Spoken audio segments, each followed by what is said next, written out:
here in Denver, Colorado. It wasn't just a big night of fights. It was a big night of memorable moments. Conor McGregor with us here in Denver, Colorado. Good left hand from Rockhold. Right hand right back from Mike Perry.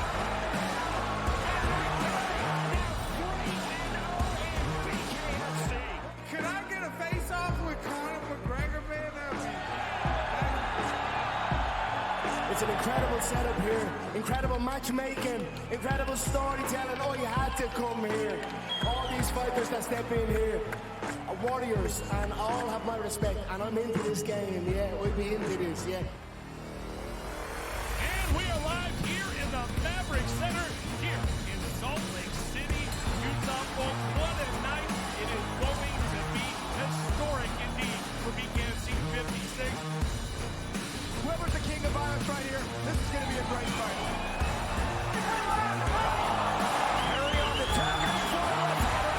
Right hand from Mike Perry. Double jab. Who's the king of violence? I am! Combat fighting in its purest form, bare knuckle fighting in the city of angels. 80 seconds remaining. We've got the biggest announcement in the BKFC history we're about to make, so let's make that announcement. What's up, Knucklemania? The notorious Conor McGregor here. Ladies and gentlemen, the huge announcement that I have for you today. Conor McGregor, myself, and McGregor Sports and Entertainment is now an owner of Bare Knuckle Fighting Championship. Welcome to the big leagues. David Feldman, baby, we did it. He's now an owner of BKFC with us, and we're going to take this motherfucking thing all the way to the top.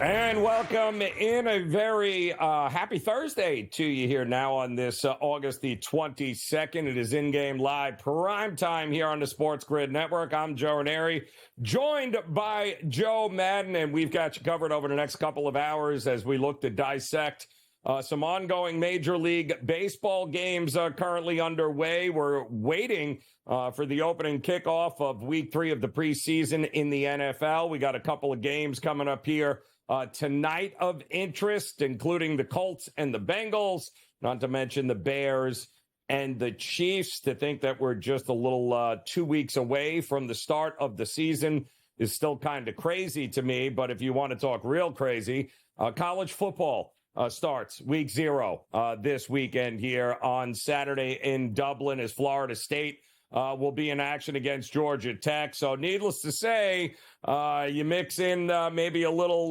FedEx Championship, some golf, and we have got ourselves a loaded night here. A ton of stuff to go over with you. We'll start Major League Baseball. Pirates and Paul Skeens Day here, Joe. Everybody loves Paul Skeens Day, and he's up 1-0 over the Reds right now. And we do have also a pretty good one happening in Atlanta with the Braves and the Phillies. The Braves on top 2-1 there in the third. 1-0 Astros right now as they just got the Corbin Burns in the top of the fourth. And, of course, I guess something called an Angel is playing, but nobody really cares.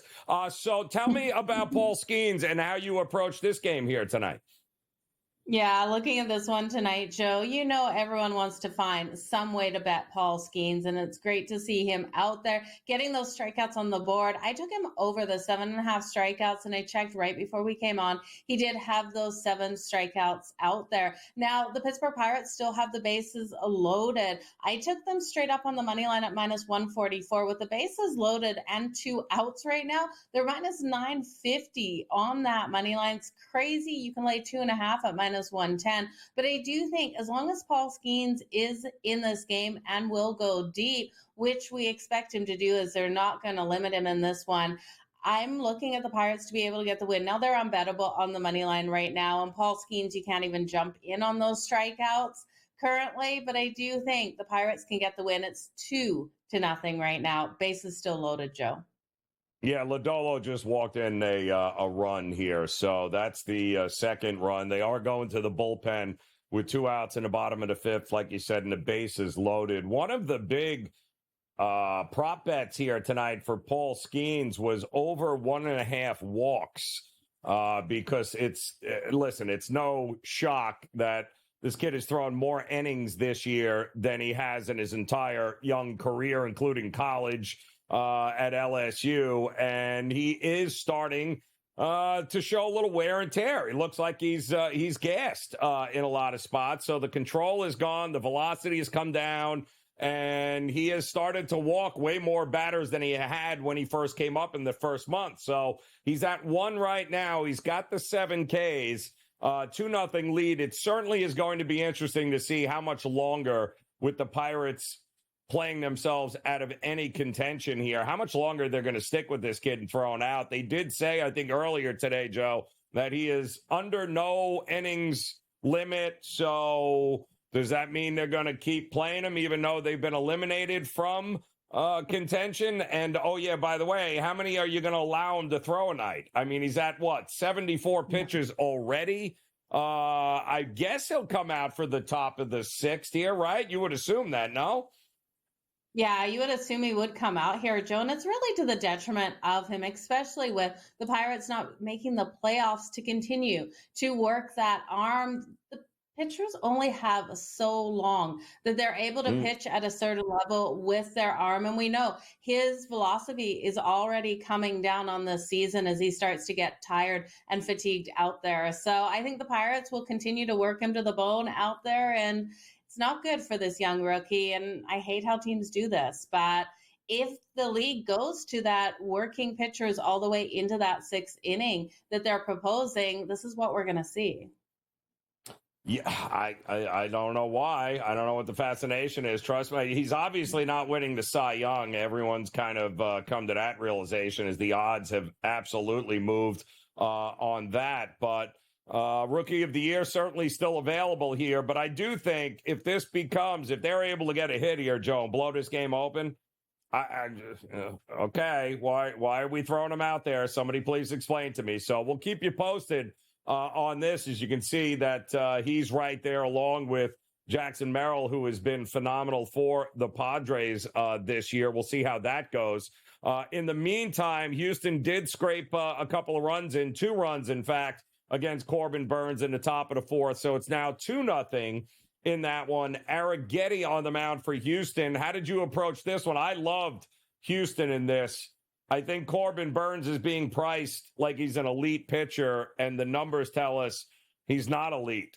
He's good, but he is not this kind of price good. So I did like Houston in this one. How did you approach it?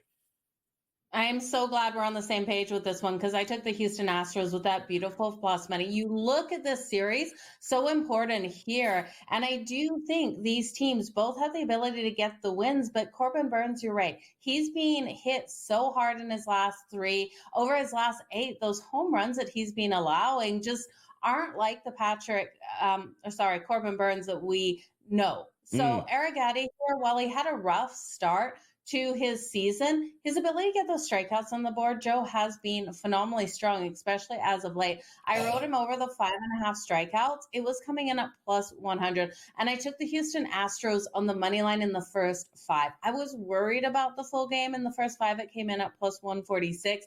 I also put a little bit of money on the under.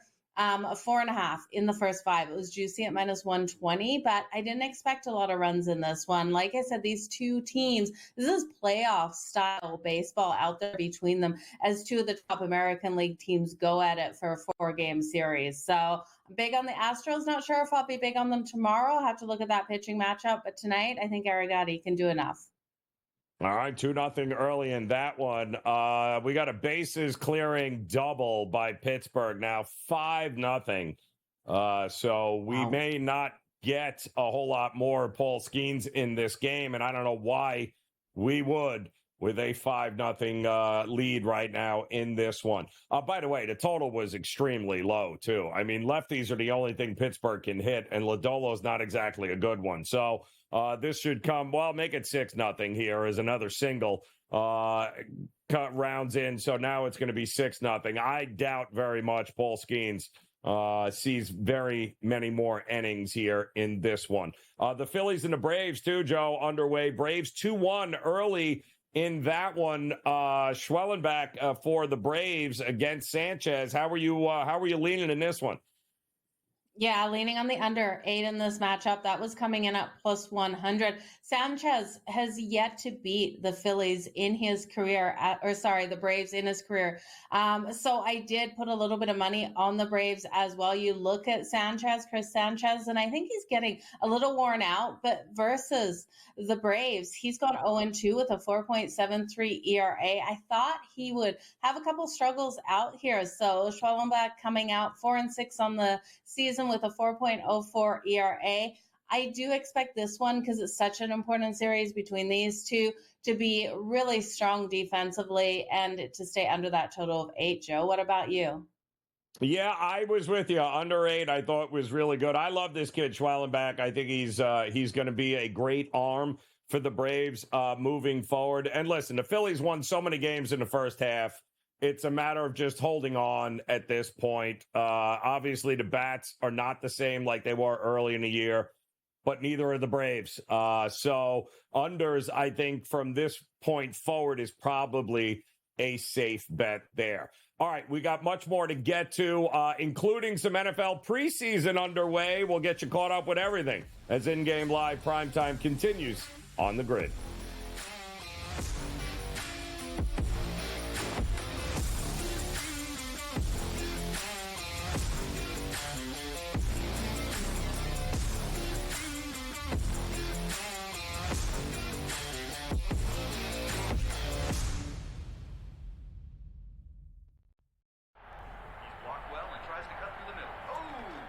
Your gut says Miami is going to win, and you should take the over. Your gut also said your NFT selfies would only go up in value. They didn't. But your head is on SportsGrid and knows the QB is in concussion protocol. The backup has a 45 QBR against the zone coverage. The New York D has the most sacks in the league. So yeah, trust your head. It's smarter to be on SportsGrid. There is going to be an energy to game time decisions that you will feel night in and night out. We're going to go through every single thing, and I've got a great team behind me that's going to help me get the job done. I want this to be the place that people come to. We are going to hit every single one of those markets that you need to know about. There is not going to be a better place, I promise you, than Game Time Decisions. We will have everything at our disposal, and we will use that to our advantage. I'm Kevin Walsh. Tune into Game Time Decisions from 6 to 8 p.m. Eastern on SportsGrid.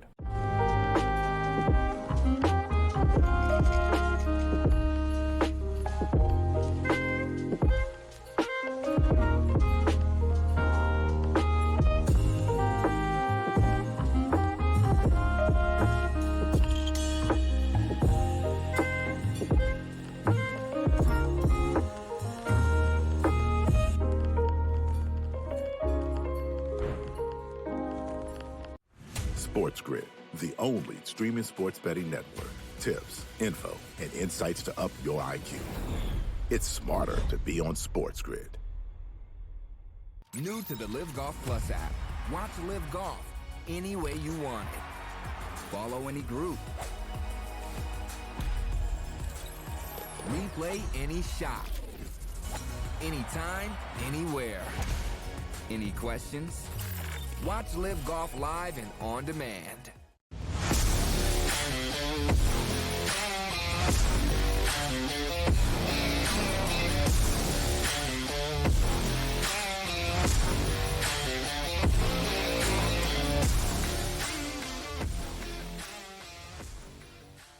All right, welcome back In-Game Live Primetime here on the SportsGrid Network. Joe Raineri alongside Joe Madden as we're keeping an eye on some Major League Baseball action still underway. It is a blowout, or at least it's on its way to being a blowout. 6-0 Pirates on top of the Reds here. Paul Skeens is, in fact, out for the top of the 6th inning, hovering around the 78 pitch mark. So we'll see how much longer he goes. Reds only have 2 hits in this one in the top of the 6th against him.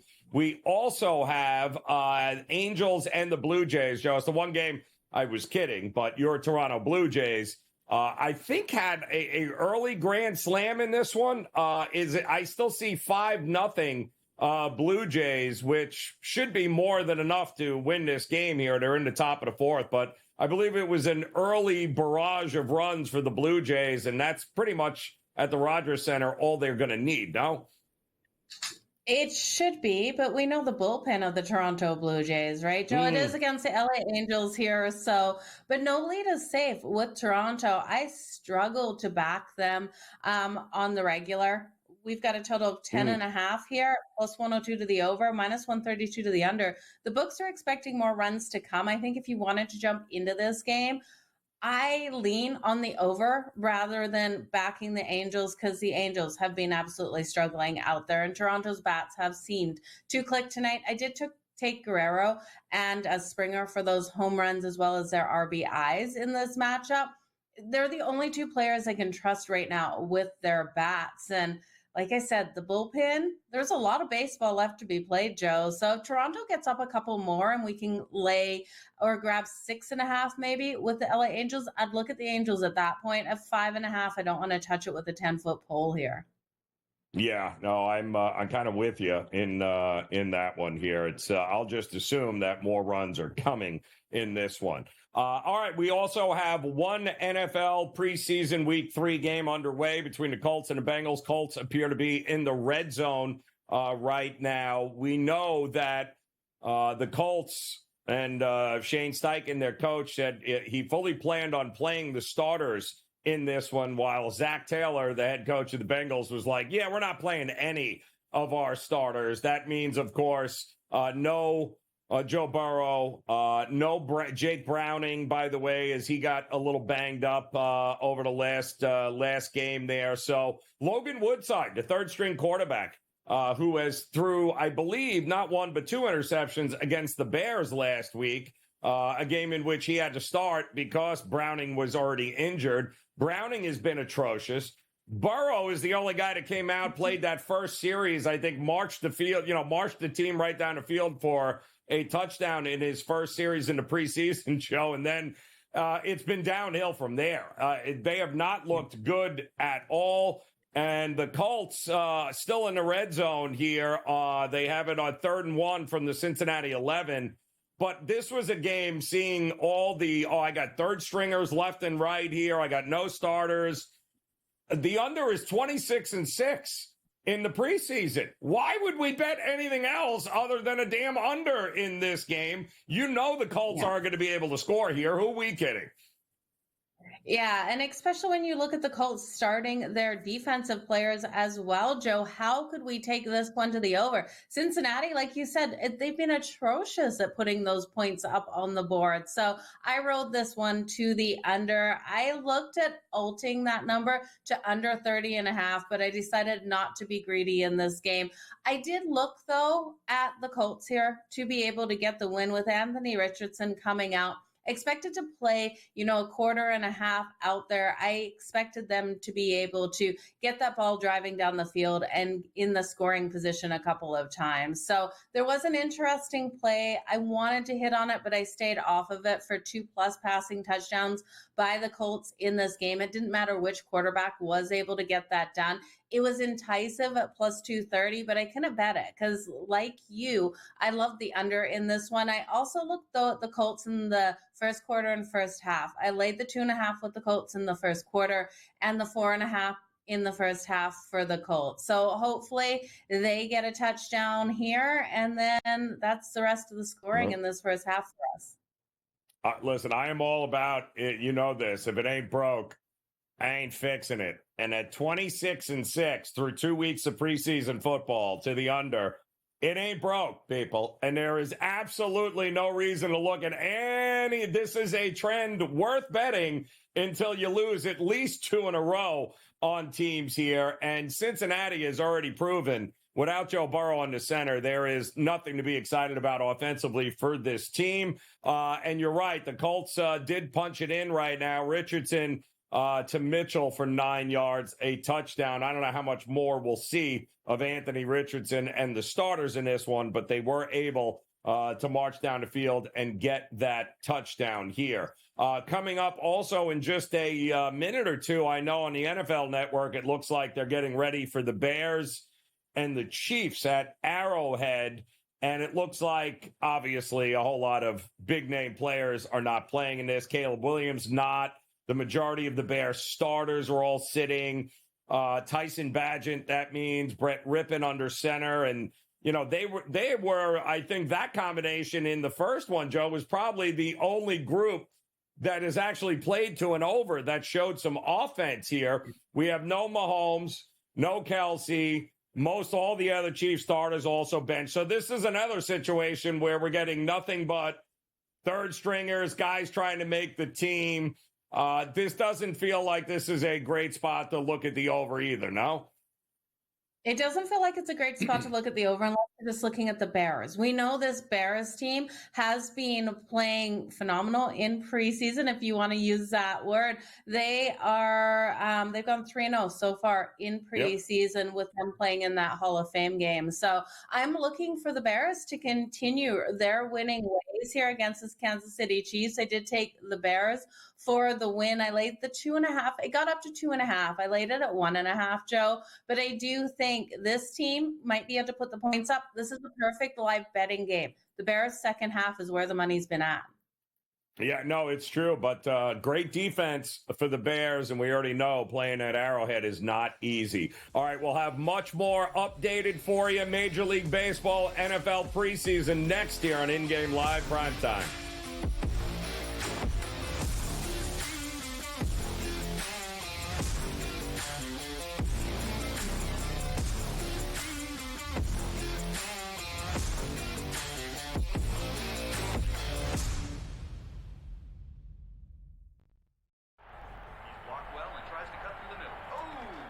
Your gut says Miami is going to win, and you should take the over.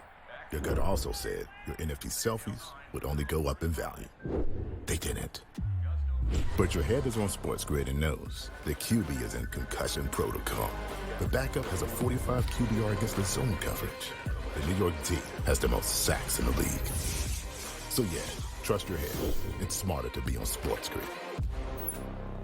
There is going to be an energy to game time decisions that you will feel night in and night out. We're going to go through every single thing, and I've got a great team behind me that's going to help me get the job done. I want this to be the place that people come to. We are going to hit every single one of those markets that you need to know about. There is not going to be a better place, I promise you, than Game Time Decisions. We will have everything at our disposal, and we will use that to our advantage. I'm Kevin Walsh. Tune into Game Time Decisions from 6 to 8 p.m. Eastern on SportsGrid.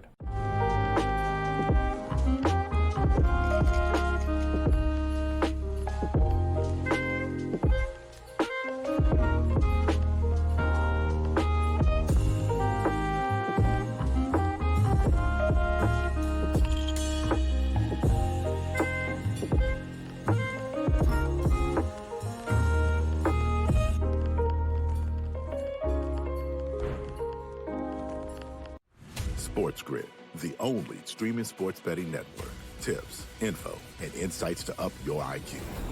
It's smarter to be on SportsGrid. New to the Live Golf Plus app. Watch Live Golf any way you want it. Follow any group.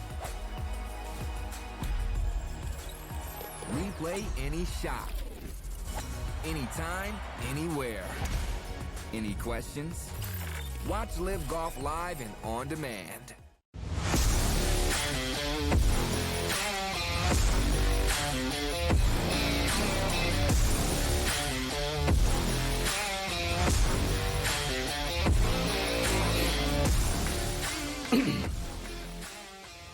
All right, welcome back in-game live primetime here on this Thursday on the SportsGrid Network. Joe Raineri alongside Joe Madden, as we got a whole lot going on here as the calm before the storm, as they say, will take center stage as week 0 of college football is almost here. And coming up, of course, our good friend, the college god himself, Mr. CT Betts. Chris Thurston will be joining us here in a couple of minutes. We're going to talk a lot of college football, and we'll talk, of course, some NFL future bets as well. There might be a team or two that he is pretty high upon that will go over their win total here. In the meantime, still 7-0 here, Joe. Bengals have the ball. Not like that's going to mean much. We're on the under in this one. Bengals, Colts, also waiting for the kickoff. Bears and Chiefs in this one. You like the Bears in that one. That total, too, I think crashed all the way down to what, 32 and a half, somewhere in that ballpark there. Nobody's playing. I don't see how we're getting any offense in these games. And I'll say it again, if you're just joining us, some trends are just laughable, and just keep playing it until you lose them and lose more than one. 26-6 in 2 weeks in the preseason to the under. They can't make the numbers low enough here, Joe. Yeah, they absolutely can. And you look at one game, and I'm actually shocked with how high this total is. It's a game between the Pittsburgh Steelers and the Detroit Lions on Saturday.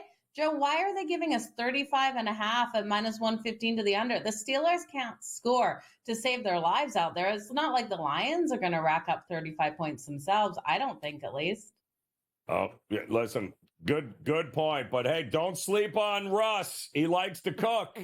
So who knows? I don't know where he's cooking, like maybe IHOP or Waffle House, but he is absolutely not somebody I'd be looking for a whole lot of offense from, Joe. In no way, shape, or form do I want anything to do with the Steelers over at any particular point right now. Paul Skeens, a quick update from that game. It is all but over in that game. It looks like 7-0 now. The only thing that we're waiting to see is if the over, which I think it closed at 7, cashes. And Paul Skeens ended up getting 2 more strikeouts. So what is his total K-prop up to now? Yeah, I saw him with those 9 strikeouts out there. So I don't think we're going to see him come back out into the 7th inning here. They shouldn't put him back out. It makes no sense. The Pittsburgh Pirates up 7-0 right now over the Cincinnati Reds. That total is all the way at 9.5 now, +110. To the over. I think the Reds are done in this game. I really can't see them being able to come back and even cover the run line, which is +6.5 at -125, Joe. I think this game is over and done with. Well, for those of you that bet the over 7, you need one more run here, and we still got plenty of time, though, because that Pirates bullpen is hot trash, and we all know it. Speaking of trash, the Orioles still haven't scored. 2-0 there. The Astros still on top on that one, Joe. We're heading to the bottom of the 5th, so that's good news for the first 5, and then we're pretty much on our way at this point without the Astros obviously giving up anything crazy here. We should be in pretty good shape at a nice plus price for the Astros to pull it out. I'm still seeing 2-1 Braves and the Phillies here. I am seeing the Phillies have 1 hit. Is that correct? One. I'm going to guess that was a home run early on. 1 hit, 1 run. The Braves have left guys on base in every inning. They've got 8 hits. It's still only 2-1, though. Braves on top. Yeah, that's exactly what I'm seeing too as well, Joe. And that live total is 6.5. With the amount of runners the Braves have been able to get on base, that total is in jeopardy of going over for any under bettors. But pregame, this total was, I believe, 8.5 coming into this one. So I think that total could have fallen a little bit low, but -108 to the over. I'm not getting enough value. I just don't want to touch this one because I did expect it to be one of those battles between these two teams that is more defensive, is lower scoring out there. So I lean to it over 6.5, but I don't want to bet it because I already took it under the 8. Yeah, it was under 8 at +100, Joe. Yeah, no. Under 8 was absolutely the play. Just 1 hit given up for Schwellenbach, 1 walk, 7 Ks. So he's already over his K prop. By the way, Sanchez, too, 7 strikeouts in this one. So this is a true pitcher's battle here as they're getting ready to head to the top of the 6th inning. All right, Bears are in the red zone, but of course they are at the Kansas City 19. We got more NFL, but get ready. The college god himself, CT Betts, Chris Thurston, getting ready to join us, talking some week 0. Come back and join us next here, InGame Live, primetime on the grid.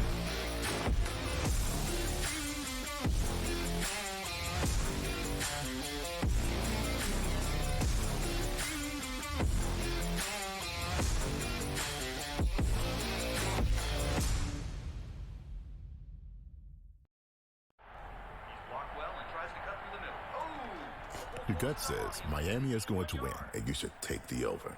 Your gut also said your NFT selfies would only go up in value. They didn't. But your head is on SportsGrid and knows the QB is in concussion protocol. The backup has a 45 QBR against the zone coverage. The New York team has the most sacks in the league. So yeah, trust your head. It's smarter to be on SportsGrid. There is going to be an energy to game time decisions that you will feel night in and night out. We're going to go through every single thing, and I've got a great team behind me that's going to help me get the job done. I want this to be the place that people come to. We are going to hit every single one of those markets that you need to know about. There is not going to be a better place, I promise you, than Game Time Decisions. We will have everything at our disposal, and we will use that to our advantage. I'm Kevin Walsh. Tune into Game Time Decisions from 6 to 8 p.m. Eastern on SportsGrid.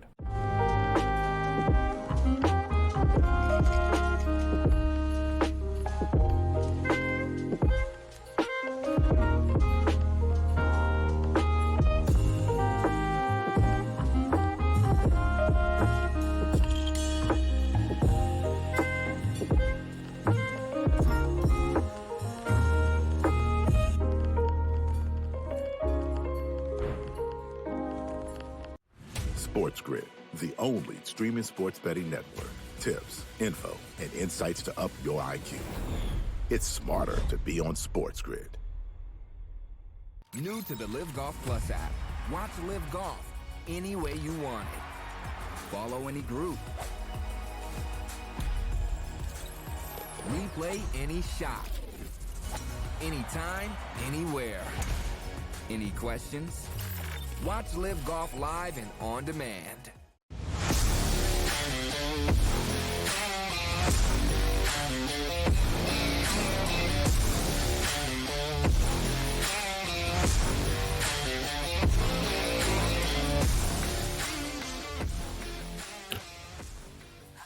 All right, welcome back in InGame Live Prime Time here on this Thursday. Are you ready for college football? I know I am, and I know our next guest absolutely is. CT Betts, Chris Thurston in the house, joining us here on InGame Live Prime Time. It is another year, CT. I cannot believe it. Week 0 is almost upon us. And before we dive into the Dublin game here, Florida State coming up this weekend, Saturday, in fact, we'll get a little Georgia Tech, Florida State action, which I still don't understand the line movement in this game, but that's a story for a different day.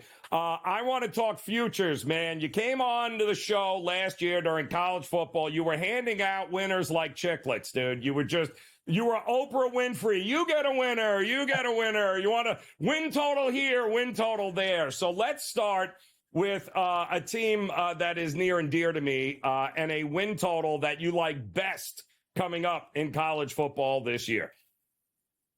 Yeah, Joe, great to be here, Joe and Joe. And it happens to be your alma mater, Joe, the Oklahoma State Cowboys.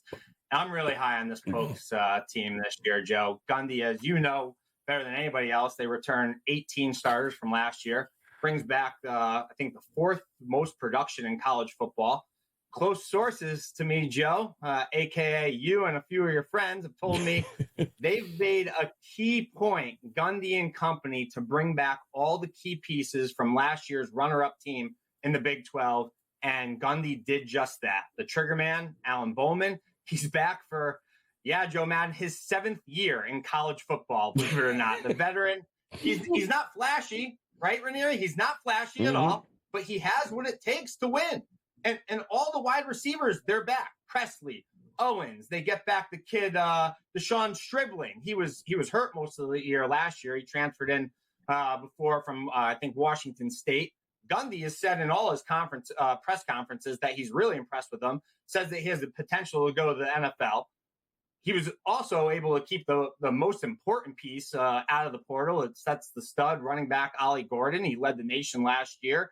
Won the Walker Award for the nation's top running back. And Joe, when Uncle Ollie needs a breather, they brought in the transfer A.J. Green from Arkansas. He's a veteran, and while he might not be getting a ton of carries, when he does, he can break free. I think he averaged about 4.5 yards per carry last year with the Razorbacks. The offensive line, they bring back every single starter and some, okay? They have almost 2 full offensive lines with experience that they could run. He could switch them in and out and have starters that have been there, veterans that have started games, transfers. It's insane how good this offensive line is. And Brian Nardo's defense, he brings back 8 starters from last year. Like the linebackers, Nick Martin, Colin Oliver, they're both a force. Martin, he was the first team all Big 12 last year. Oliver, I think he was second or third team. Secondary, yeah, it was young last year. And, you know, they all returned, led by safety Kendall Daniels, and their pass rush, yeah, it sucked last year. But it's going to be better this year. Now everybody's going to be adjusted to Nardo's D. Raineri, Gundy, and the Pokes, they have all the talent, all the maturity to rip off a lot of wins. Good chance to make it back to the Big 12 championship. Texas and OU, as everybody knows, they're off to the SEC. Schedule very favorable. They avoid KU, avoid Iowa State and Arizona, and they get Utah at home. Oklahoma State, I posted it 2 months ago, over 7.5. This is my biggest and best bet for the season win totals. And Joe, when we were in Vegas last week, we poured more on it. Over 8 is the current number. I love 8. I'd be shocked if this team does not win 10 games this year. Gundy gets it done and gets this team back in the Big 12 championship, and they have a good chance to win it all. Okay, I love it. So we're going to buy on Oklahoma here. What are we doing with Iowa? Is this another buy team for you?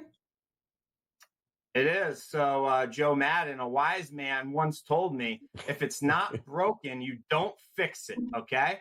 And Hawkeyes passed. Yeah, you wonder who that would be.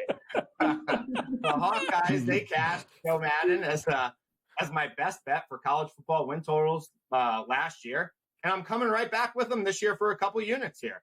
Iowa had about as many season-ending injuries as you could possibly imagine last year. And that was starting with the trigger man, Cade McNamara. That was early in the season. And Iowa had the worst offense in the country, okay? Worst offense in the country, and they still won the West last year. Obviously, everybody knows the East and the West are gone in the Big Ten, and it's just one big superpower conference. But yes, they won the West. They got to the Big Ten championship. That's how good the two legends, Kirk Ferentz and defensive coordinator Phil Parker, are. That's how good they're able to make something, nothing out of something. It's just unbelievable. They bring back a ton of starters and key pieces from last year, 8 on offense, 8 on defense. The former head coach from Western Michigan, Tim Lester, he's going to replace Kirk Ferentz's son, Brian Ferentz, as the OC. It was anemic last year on offense, and I think Lester will kind of give this offense a little more punch. McNamara, everyone I've talked to is back, and he's healthy. And, you know, after missing more than half the year last year at a torn ACL, offensive line, he also banged up last year. They're back. They're healthy. Veterans up front. They returned 4 running backs. LaShawn Williams, he led the team last year. The speedster, Caleb Johnson, he's back. And these kids, guys, they love the defensive coordinator, Phil Parker. And it looked like there was going to be a few starters that might get off to not come back. And thank you to the COVID year, they were able to come back for Dr. Phil, including the All-American, the Beast, the linebacker, Jay Higgins. Everyone is back in the secondary except for, of course, Cooper DeJean. He's off to the NFL. And I'm hearing the sophomore, this kid, John Nestor, has the potential to be eventually just as good as Cooper was. He's going to step in. I expect the same effort out of Phil Parker's defense last year. They're going to be just as good, if not better. Schedule, very favorable. They're probably going to be favored in every game outside of the Ohio State game. Avoid Penn State, avoid Oregon. That's huge. And they have the pieces to be a sleeper here in the Big Ten. So I like them to go over the win total again this year, which currently sits at 8, guys. It was 7.5 too, I think, CT, last year when we bet it early on. Why do we keep doubting Iowa? I mean, People have no idea how hard it is to win in Iowa once the weather turns. And that cold weather, that is a team that is built to win those games late in the season. They just rack them up come October and November. Nobody wants to pay any attention to them. It's absolutely amazing to me. So I am with you 100% there. It kicks off, though, on Saturday in Dublin, man. FSU, Florida State, Georgia Tech. We got an ACC battle here. This was over the summer, CT. We saw it at 13.5. It's now 10.5. And for the life of me, who on Georgia Tech's defense is going to stop anybody in Florida State's offense in the running game? What am I missing here? Yeah, I'm with you. I didn't know what I was missing either, Joe. And if you follow me on X at CTBet16, I bet this game last night when it got down to 10. It's ticked back up to 10.5. And Joe, Norvell's squad, they're pissed off. They're also reloaded. They're the best team in the ACC, and they're motivated to get into the expanded playoff this year. After being elite and undefeated last year, they got left out. Like you said, this line was close to 14 earlier in the summer. Now we've seen it, some money on the Jackets tick down here. I know Georgia Tech's going to be better this year. Things have changed. They're not running the option anymore. I just can't buy all the hype on Haynes Keene here. Norvell's going to test the Jackets, run the ball. Doesn't hurt that DJ's looked a lot better. Norvell's a good play caller. Joe, DJ didn't just end up in FSU by accident. This was planned. Correct. The wide receiver room is loaded. This team is undervalued from last year. I like them to rock and roll in Ireland. I couldn't believe it got to 10. It's just absolutely unreal. All right, don't go anywhere. We got some NFL futures to talk with CT Bets when we get back here in-game live primetime on the grid.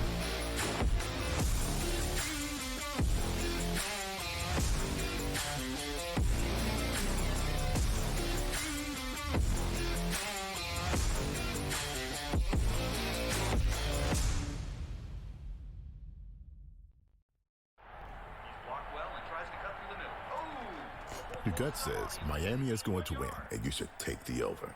Your gut also said your NFT selfies would only go up in value. They didn't. But your head is on SportsGrid and knows the QB is in concussion protocol. The backup has a 45 QBR against the zone coverage. The New York D has the most sacks in the league. So yeah, trust your head. It's smarter to be on SportsGrid. There is going to be an energy to game time decisions that you will feel night in and night out. We're going to go through every single thing, and I've got a great team behind me that's going to help me get the job done. I want this to be the place that people come to. We are going to hit every single one of those markets that you need to know about. There is not going to be a better place, I promise you, than Game Time Decisions. We will have everything at our disposal, and we will use that to our advantage. I'm Kevin Walsh. Tune into Game Time Decisions from 6 to 8 p.m. Eastern on SportsGrid.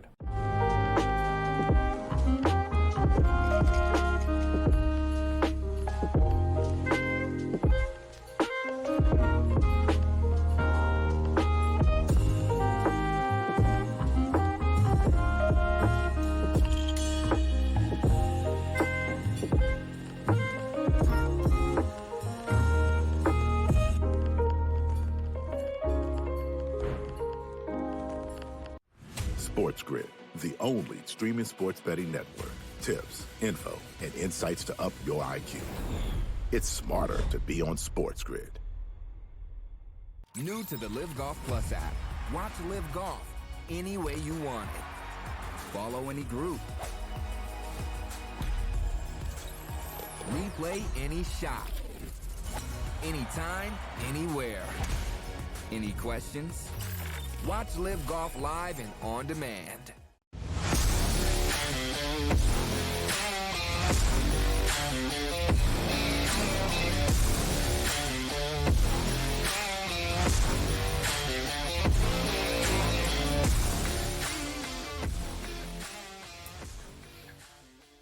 All right, welcome back in. And just when we said we love the unders in the preseason games here, right now, the Bengals just scored 7-7 in that one. Bears still up 7-0 over the Chiefs at Arrowhead about 7 minutes ago in the first quarter there. We just started the second quarter with the Colts and the Bengals. It looks like here come the reserves for the Colts, though. They did start Anthony Richardson along with the rest of the offensive starters here, so we'll keep you posted on that game here as we welcome back in CT Bets. Chris Thurston in the house here. Just gave out Iowa as a win total over this year, as well as Oklahoma State. Now we're going to switch to the NFL. And boy, oh boy, some interesting opportunities, I think, in the futures market in the NFL this year.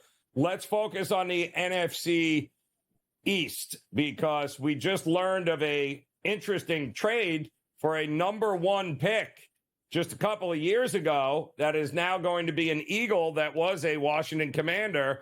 Jan Dotson is now headed to the Eagles, which is interesting. CT, is there anybody who can't catch or burn in that wide receiver room now? I'm fairly certain the three of us could probably hit a wide receiver on that team now and not have a problem doing it.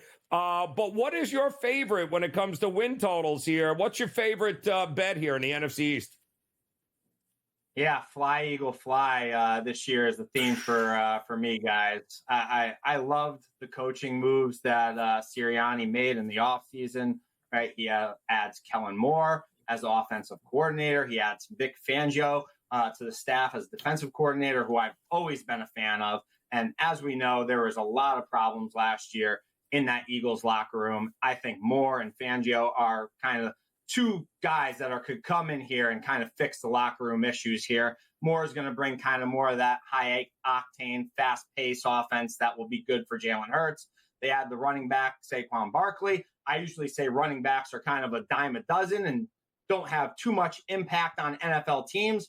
I still, believe that, and I think this is kind of a massive upgrade from having Swift last year. And towards the end of the year last year, the run game for the Gulls kind of went to crap, right? And with a healthy Saquon, I think it's a big upgrade here. And they also addressed the big problem, which was defense. And their secondary got a lot better. They went out, they signed the C.J. Gardner-Johnson, and they used their two top picks, and they got cornerback Quentin Mitchell and my guy, cornerback Cooper DeJean out of Iowa.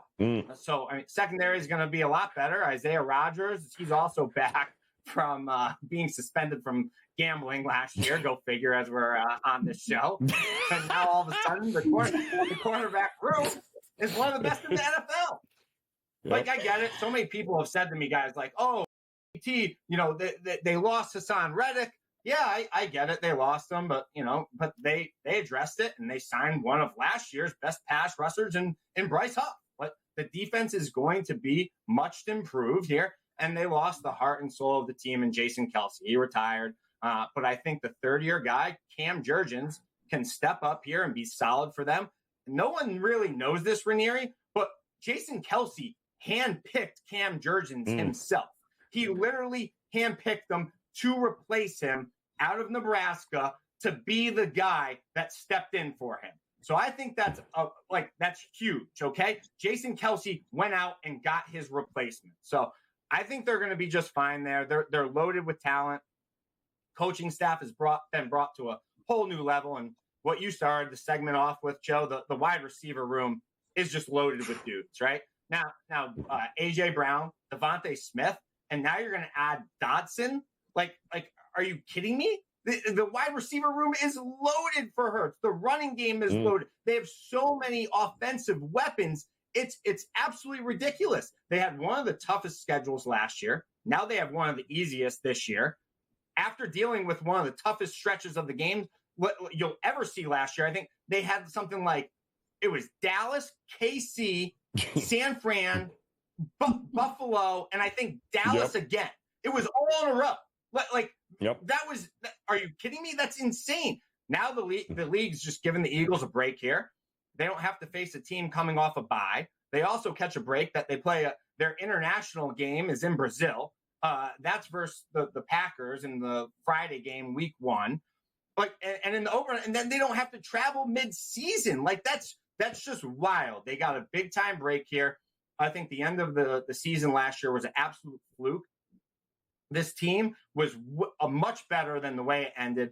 Hurts has that fire. I think this team could be very dangerous. Guys, I bet this team to win the NFC East. I bet them to win the NFC. And I bet them to win I want to bet them to win the whole shebang here, the Super Bowl. I bet 17-1. I posted that a couple months ago. It's down to 15-1 now. I think this Eagles team is going to be flying very, very high.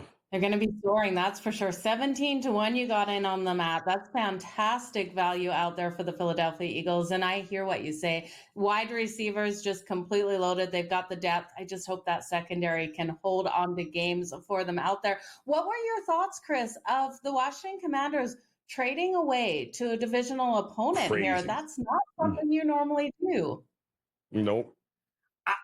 I was really shocked because obviously you got the Heisman Trophy winning Jaden Daniels, and they drafted him second overall. They make the decision to start him right away, which I do think is the right decision for the Commanders. And Dotson was going to be one of his guys. They actually went off, Joe, in the offseason. They signed some free agents that were going to help them, right? They got Austin Eckler. They signed the wide receiver Luke McCaffrey, and then you got Dotson coming back. You got the running back Brian Robinson. I was shocked here. I was happy that they got away from Ron Rivera. They hired Dan Quinn. I think he's going to be an upgrade there. I'm really not sure what to think of this team. I think they have the potential to win some games. I thought Dotson was going to be kind of a key factor in there. It's going to be pending how Daniels adopts here. Is he going to get sacked all the time here? Is he going to be running loose like a chicken with his head cut off and get killed? Or is he going to be able to kind of sustain and get in there and be on the center and be calm? Only time will tell. I don't know what to think of this team yet. Zach Ertz, Ben Sinnott, you mentioned Robinson, Austin Eckler, McClark. They got weapons. I'm just shocked you gave away a number 1 pick 2 years ago for a bunch of hand-me-down 7-round pick. Amazing. CT Bets, looking forward to it. Football is back, brother. Enjoy the night. In-game live primetime returns after this on the grid.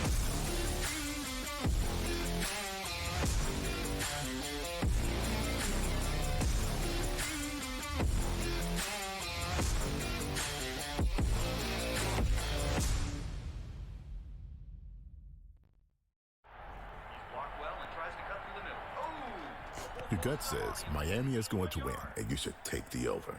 Your gut also said your NFT selfies would only go up in value. They didn't. But your head is on SportsGrid and knows the QB is in concussion protocol. The backup has a 45 QBR against the zone coverage. The New York D has the most sacks in the league. So yeah, trust your head. It's smarter to be on SportsGrid.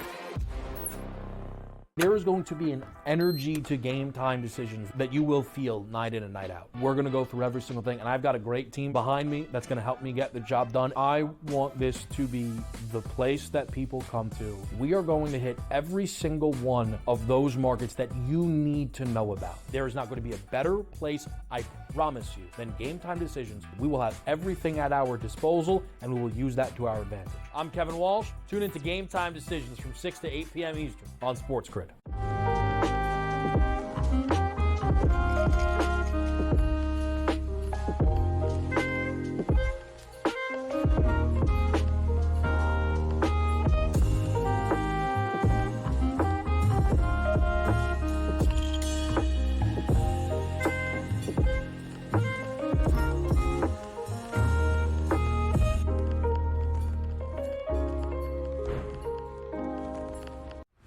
SportsGrid, the only streaming sports betting network.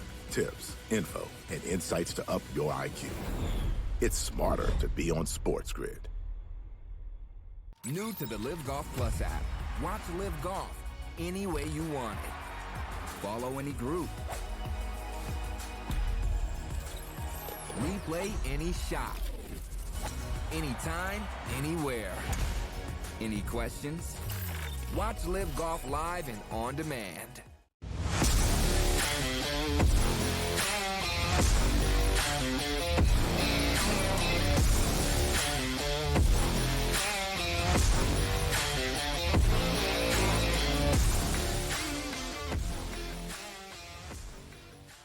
All right, welcome back in-game live primetime on this Thursday. Joe Raineri alongside Joe Madden. Boy, it's good.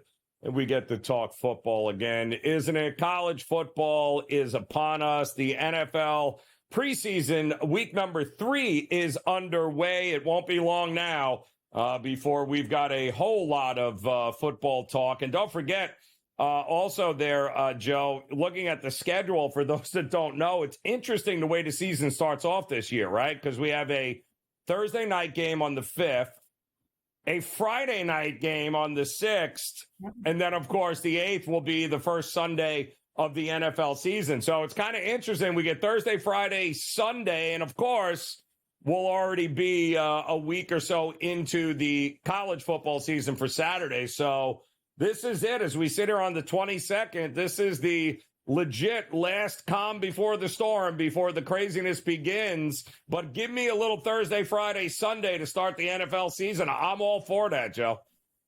Yeah, it's a fantastic way to start the season, Joe. I can hardly wait. And it feels like it was forever ago since we had the Super Bowl. So I'm so looking forward to the football season kicking off. Week 1 is going to be fantastic. And I think that one kicking off with the Packers and the Eagles, wow, there's going to be some fireworks out there for sure. It's going to be a great matchup. Yeah, going to be fun there. Kansas City, Baltimore. We got all sorts of good stuff coming up. In the meantime, we do have, of course, a couple of games underway right now. Still 7-7 Colts Bengals there, Joe. Anthony Richardson, by the way, still in this game. There were some reports early this week. They were, the Colts and Bengals, everyone has these joint practices now, but apparently things weren't looking great for the offense of the Colts. And it appears that Shane Steichen, the head coach of the Colts, is like, you're going to be playing maybe into the second quarter and more, because they weren't happy with what they were seeing this week. The Bears at opening touchdown, Joe, and I think that's all we got there, 7-0. Both of these, we still like the under in them. You were on the Bears for the money line, and what, 1.5 you were laying, or 2? And so far, so good, because the Chiefs don't look like they're moving at all in this one. No, the Chiefs aren't getting anything done out there. So I'm glad that I did grab the Bears, laying the 1.5. It moved to 2.5 earlier in the day. And then I looked at that one to the under, but I thought more so live betting the Bears in the second half, because that's where they've been able to put the points up on the board. If we can get this total low enough and then look at the Bears team total, that was kind of the angle I wanted to do. Now, I've lost both bets. It's looking like, unless something can happen here in this first half with the Colts and the Bengals, because I took the Colts laying the 2.5 in the first quarter, Joe, and the Bengals tied it up in that first quarter. So we did go into the second quarter tied 7-7 apiece. So I need the Colts to get those points on the board. Anthony Richardson and company need to find a way to get this ball moving here against the Bengals that don't have any of their starters out there. This team's going to be in absolute trouble if this is what we're going to see in the regular season, Joe. Well, listen, I think all will be well in Cincinnati as long as you keep Joe Burrow on the field. If Joe Burrow is not on the field, we got some issues here. We got some big issues in Cincinnati if he is not available. But he certainly looked the part early on. The stories coming out of camp is that he wanted to be out there again tonight, Joe, and they were like, absolutely not. As you can see, some of his season-long numbers here. I think the Bengals in that division, can you keep him upright? Can you keep him healthy enough? Because to this point, Joe, has he played an entire full healthy season, played all the games? No. And this is a problem, and it continues to be a problem for Cincinnati, and it's going to be even worse if he gets injured and has to lose time with Jake Browning as your backup. Sorry, that's a problem. Yeah, it's going to be nasty if that's what happens. And I really do think that offensive line has improved since his rookie season, where we saw him go out so early in that season, Joe. Every year, this offensive line seems to be improving. But you're right. It's just one injury away from this team absolutely struggling without him on the field. With him on the field, though, offensively, they can get that ball moving down the field. And I have faith in them to be able to get the win. So it's all on his shoulders. It really is here, Joe. Yeah, it truly is here. So we'll keep you posted on these games, of course. 2 games tonight, a couple games tomorrow. We still have one Major League Baseball game that is yet to get underway between the Mets and the Padres, and we'll talk about all of it as we get ready for another hour of in-game live primetime coming up next here on The Grid.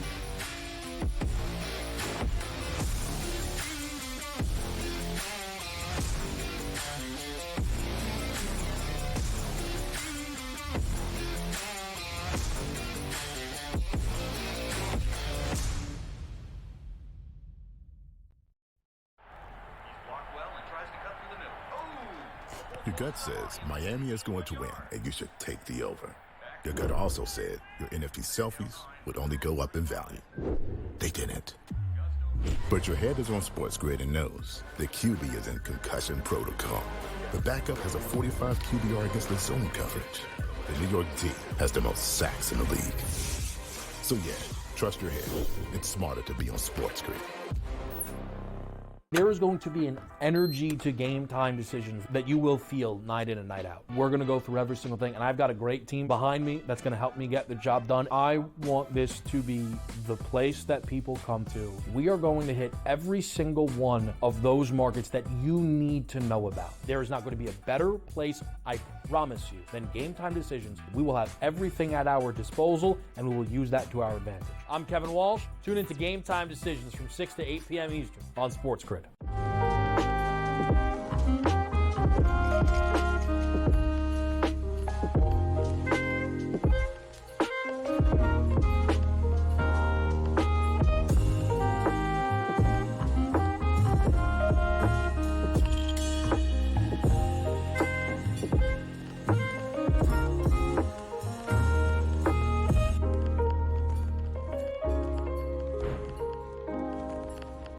SportsGrid, the only streaming sports betting network.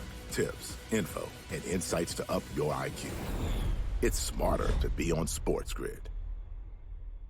New to the Live Golf Plus app. Watch Live Golf any way you want it. Follow any group. Replay any shot. Anytime, anywhere. Any questions? Watch Live Golf live and on demand.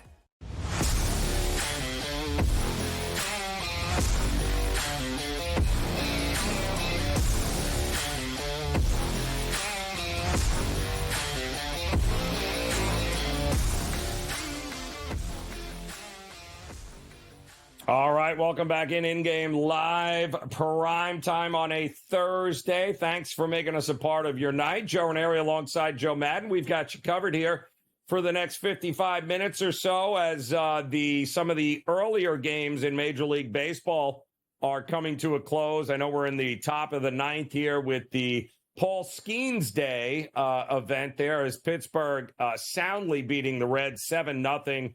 Another 6 shutout innings for Paul Skeens, 9 strikeouts, just 1 walk, certainly cementing his possibility of rookie of the year, and he should be in that consideration. Although Jackson Merrill of the Padres has certainly delivered for that team in a monster way, and he is an everyday player. Don't forget, a lot of people forget, Joe, Skeens didn't get called up until May. So, they'd already gone through about the first 6 weeks of the season before they brought him up there. And speaking of the Padres, that's the one game left on the board here tonight at home against the Mets. Was this a game you were looking at? How were you approaching this one? I believe Severino for the Mets tonight.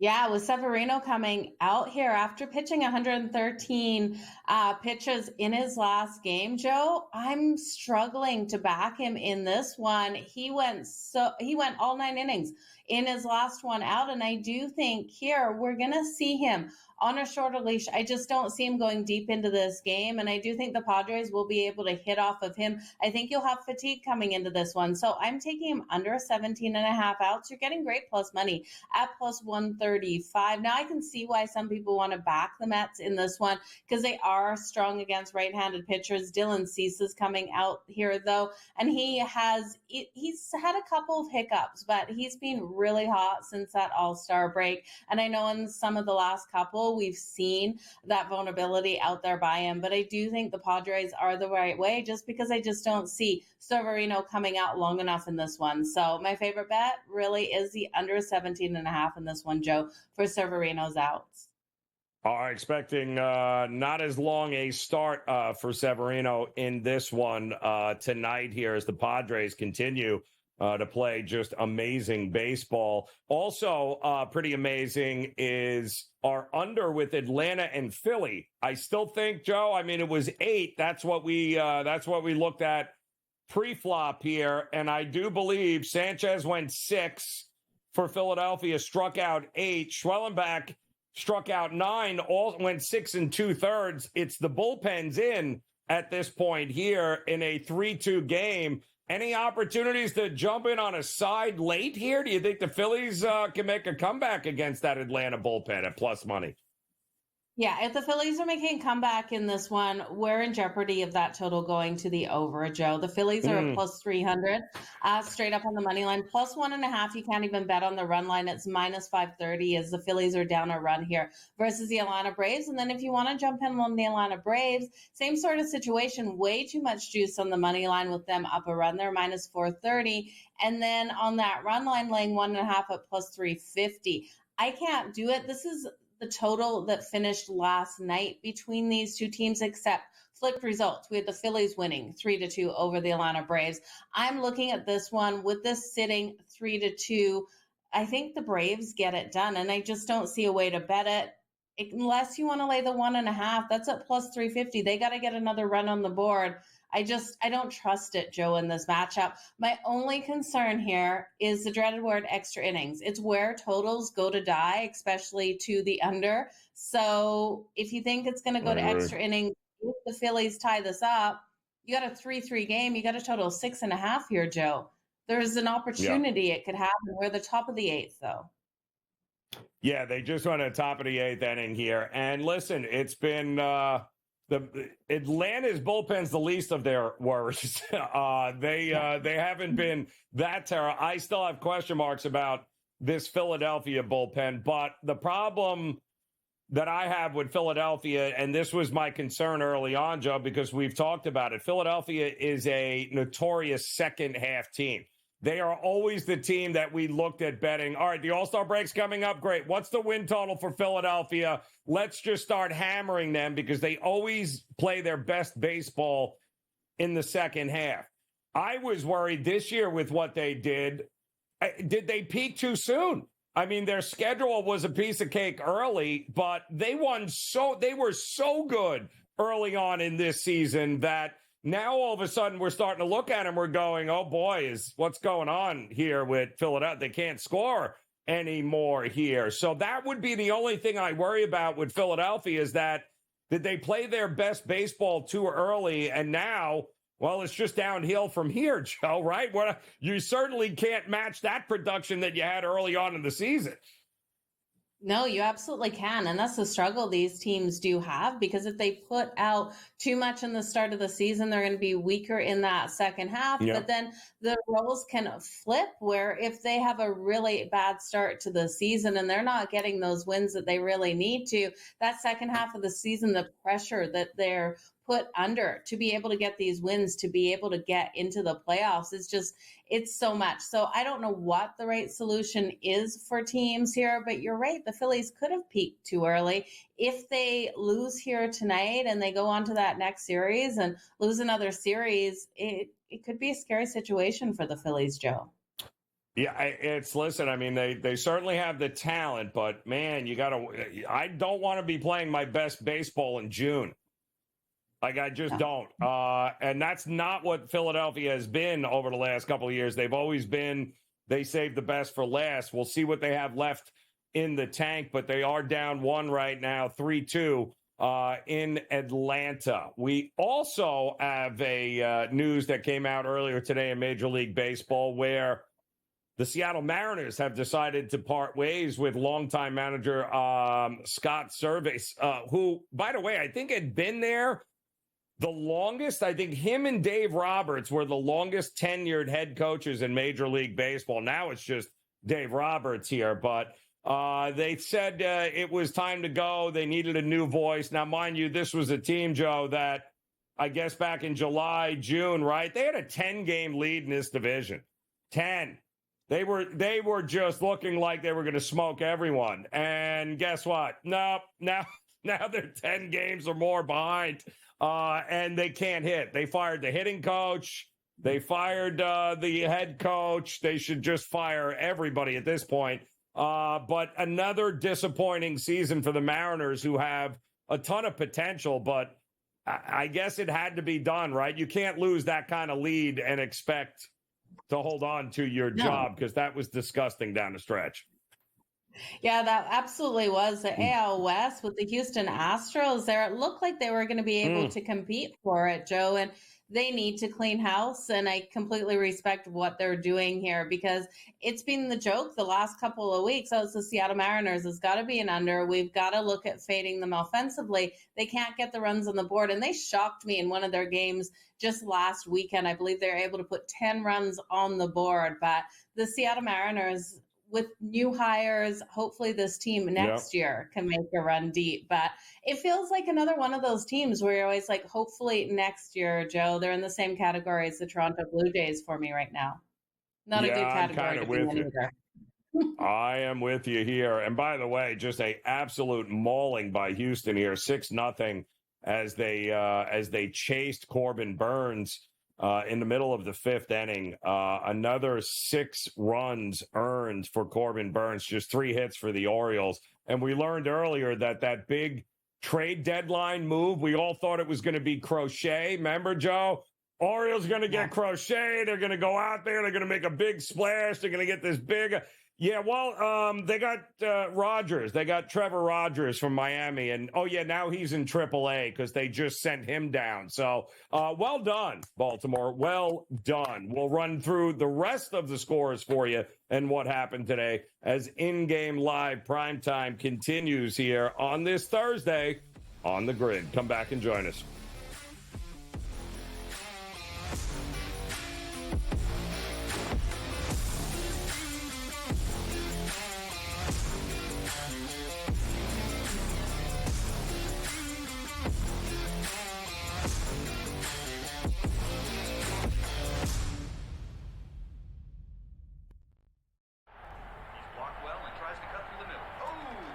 Your gut says Miami is going to win, and you should take the over. Your gut also said your NFT selfies would only go up in value. They didn't. But your head is on SportsGrid and knows the QB is in concussion protocol. The backup has a 45 QBR against the zone coverage. The New York D has the most sacks in the league. So trust your head. It's smarter to be on SportsGrid. There is going to be an energy to game time decisions that you will feel night in and night out. We're going to go through every single thing, and I've got a great team behind me that's going to help me get the job done. I want this to be the place that people come to. We are going to hit every single one of those markets that you need to know about. There is not going to be a better place, I promise you, than Game Time Decisions. We will have everything at our disposal, and we will use that to our advantage. I'm Kevin Walsh. Tune into Game Time Decisions from 6 to 8 p.m. Eastern on SportsGrid.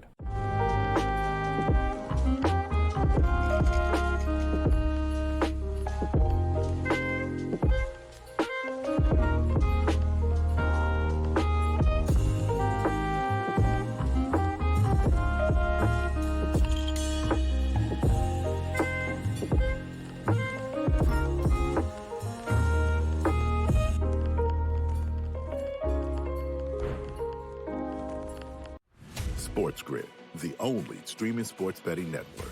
Tips, info, and insights to up your IQ. It's smarter to be on SportsGrid.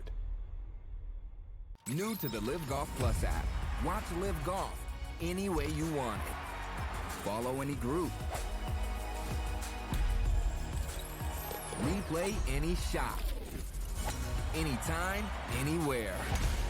Any questions? Watch Live Golf live and on demand.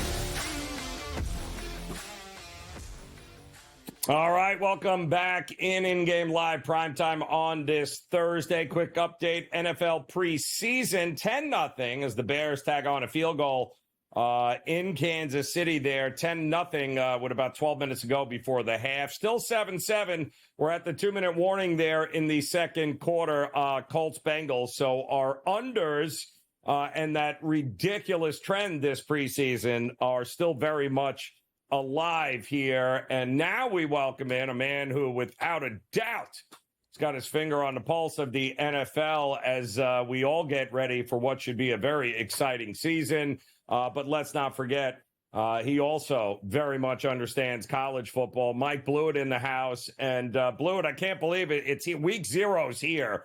We're going to watch Florida State this weekend against Georgia Tech in Dublin, the official kickoff to what is going to be, I think, early on in college football. It's going to be a little bit of an adjustment for the books, for a lot of the public who has no idea that Utah is now in the Big 12. What the hell is going on with why are all these teams? How is Stanford in the ACC? Like, there is a lot to unpack this college football season. What are your initial thoughts on an overview? What intrigues you the most here this year in college football?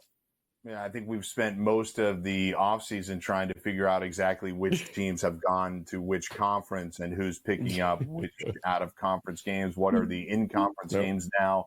How much money is the Pac-2 actually getting paid this year?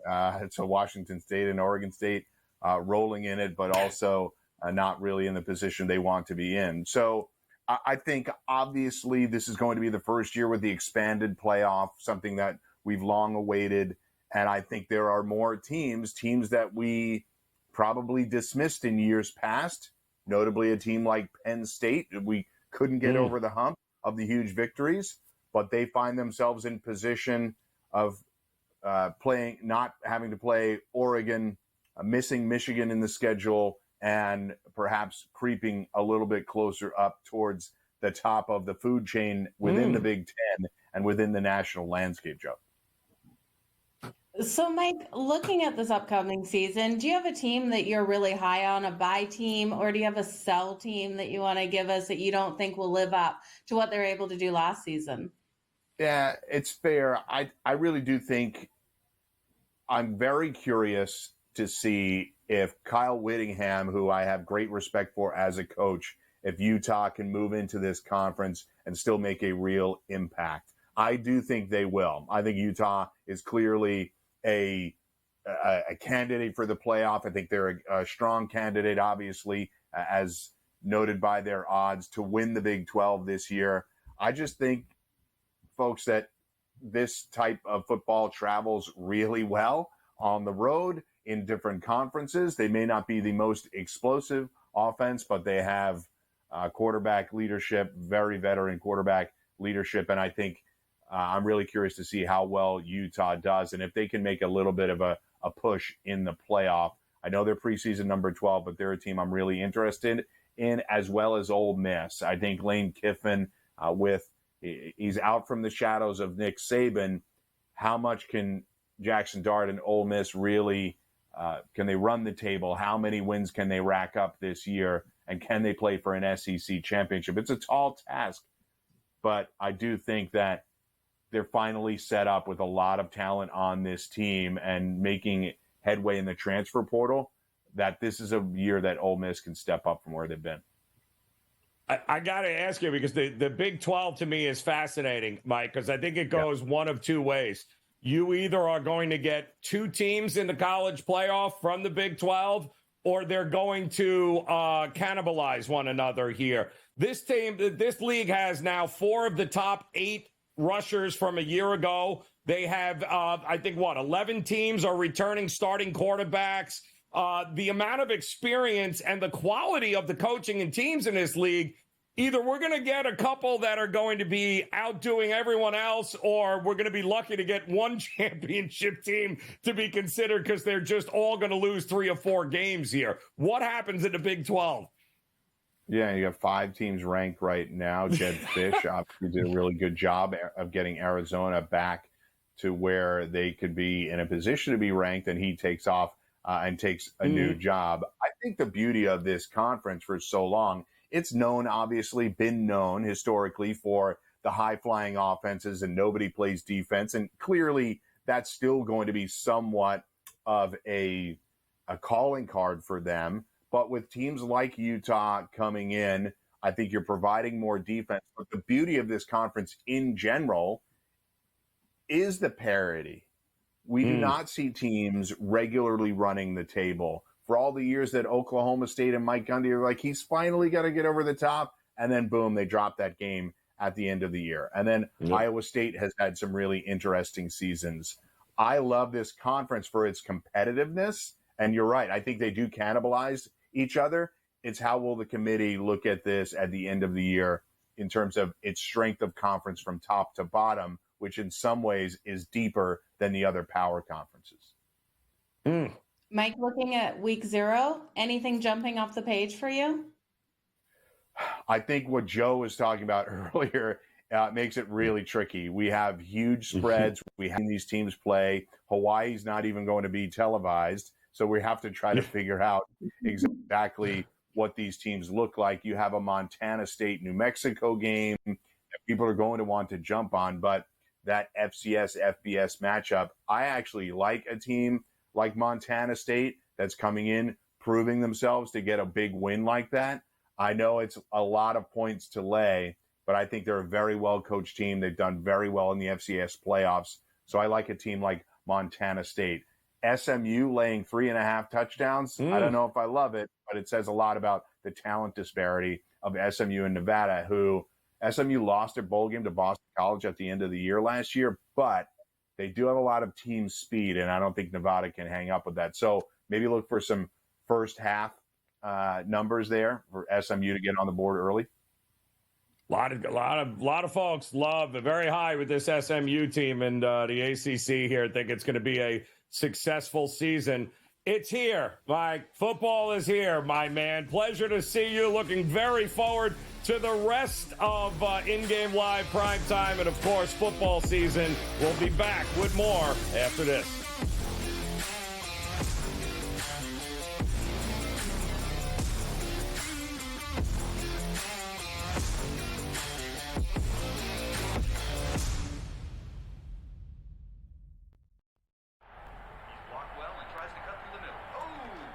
Your gut says Miami is going to win, and you should take the over.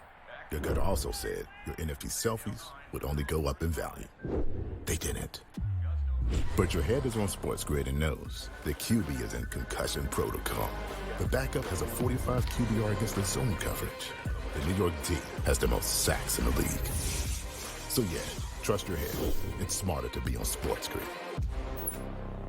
There is going to be an energy to game time decisions that you will feel night in and night out. We're going to go through every single thing, and I've got a great team behind me that's going to help me get the job done. I want this to be the place that people come to. We are going to hit every single one of those markets that you need to know about. There is not going to be a better place, I promise you, than Game Time Decisions. We will have everything at our disposal, and we will use that to our advantage. I'm Kevin Walsh. Tune into Game Time Decisions from 6 to 8 p.m. Eastern on SportsGrid.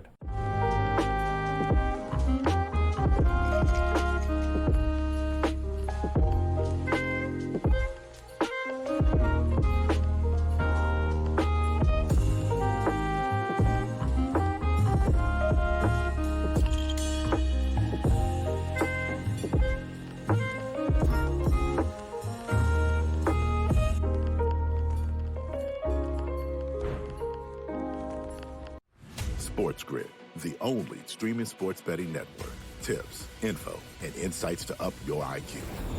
It's smarter to be on SportsGrid. New to the Live Golf Plus app. Watch Live Golf any way you want it. Follow any group. Replay any shot. Anytime, anywhere. Any questions? Watch Live Golf live and on demand.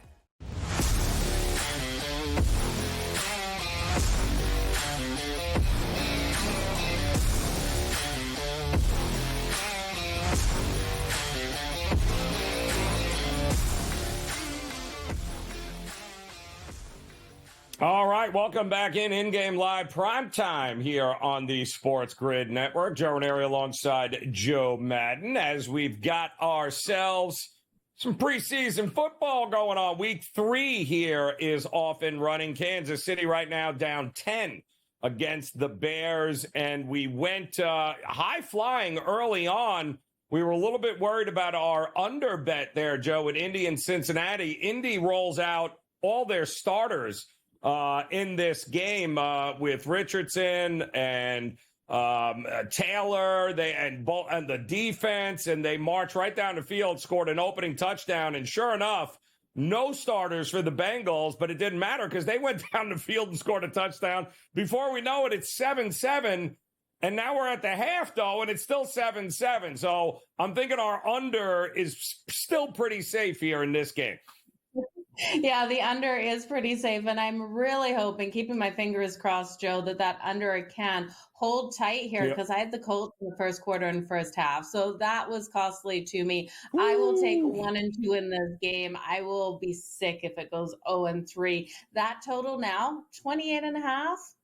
Minus 118 to the over. Are we getting over 28.5? I still can't see it going over. It's minus 110 to the under. Who's going to put up the points here in the second half? The Indianapolis Colts with their starters out against Cincy's secondary defense here weren't able to score points. They put 1 touchdown on the board. They're not scoring in the second half here, Joe, and their defense has done okay. I thought their defense would have held the Bengals to nothing in that first half, but we'll see. I still think it goes under 28.5, minus 110 to the under.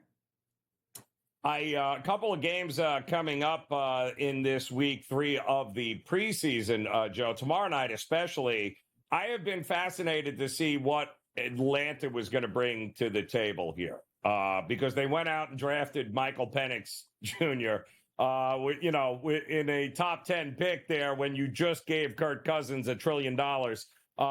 And this offense has been terrible. Penix threw, I think, for more than 100 yards in a start. I think it was in the first game. But outside of that, they don't have anybody else.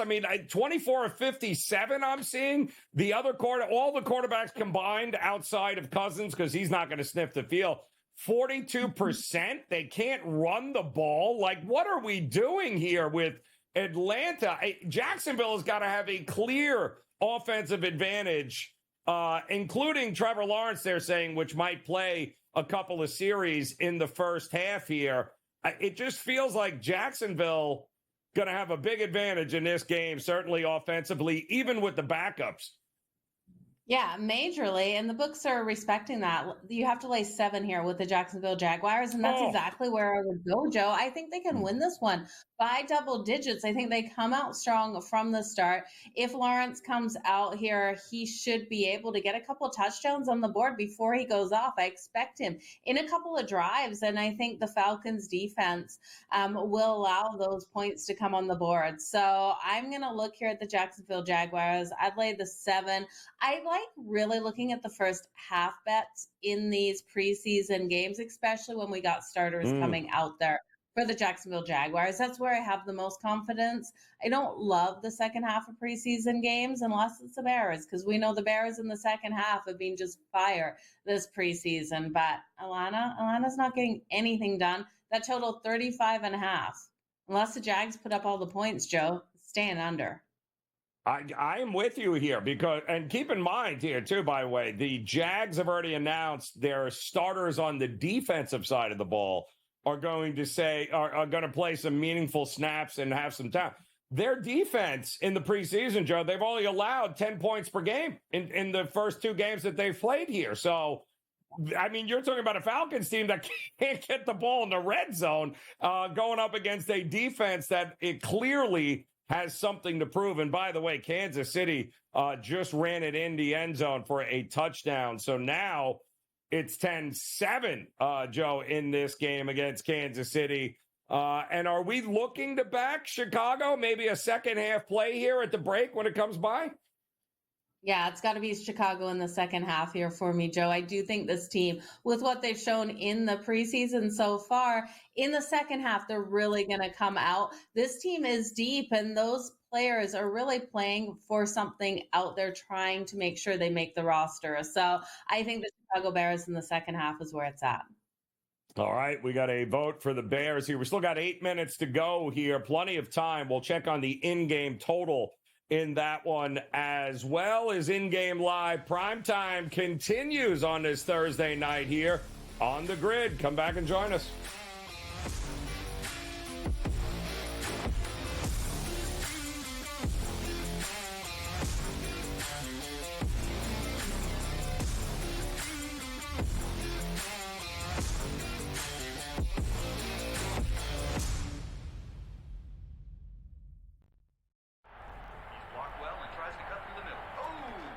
Your gut says Miami is going to win, and you should take the over. Your gut also said your NFT selfies would only go up in value. They didn't. But your head is on SportsGrid and knows the QB is in concussion protocol. The backup has a 45 QBR against the zone coverage. The New York D has the most sacks in the league. So yeah, trust your head. It's smarter to be on SportsGrid.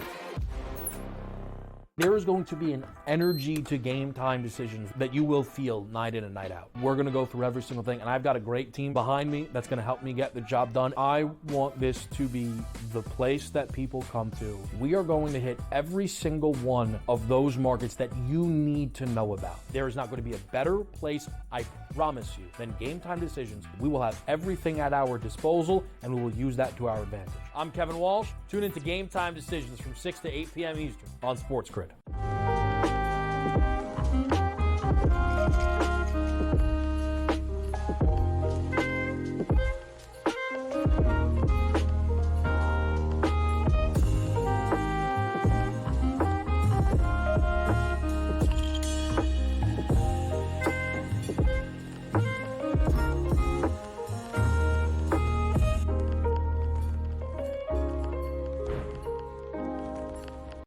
SportsGrid, the only streaming sports betting network.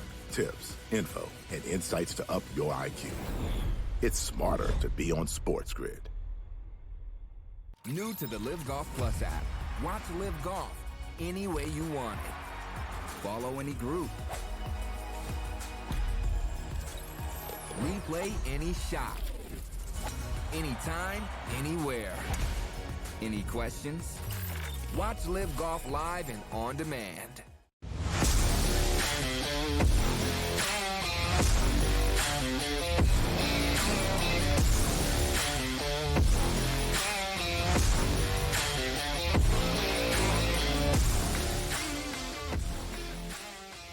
All right, welcome back in-game live PrimeTime here on the SportsGrid Network. Joe Raineri alongside Joe Madden as we're in the bottom of the 8th in Baltimore, and not good. Corbin Burns got lit up here earlier by this Houston lineup, which I don't think is surprising, Joe. We talked about it. Corbin Burns continues to be priced like an elite starting pitcher, and he's not. The numbers tell us he's not. And boy, oh boy, it's been a rough month. I think he's got now over a 6 ERA in August. It has not been good. He got another 6 runs against them here tonight, couple of home runs. Not a good spot here for Baltimore, who seems to be heading the wrong way. And one of their, another pitcher that they acquired at the trade deadline, Trevor Rogers from Miami, they sent him to AAA.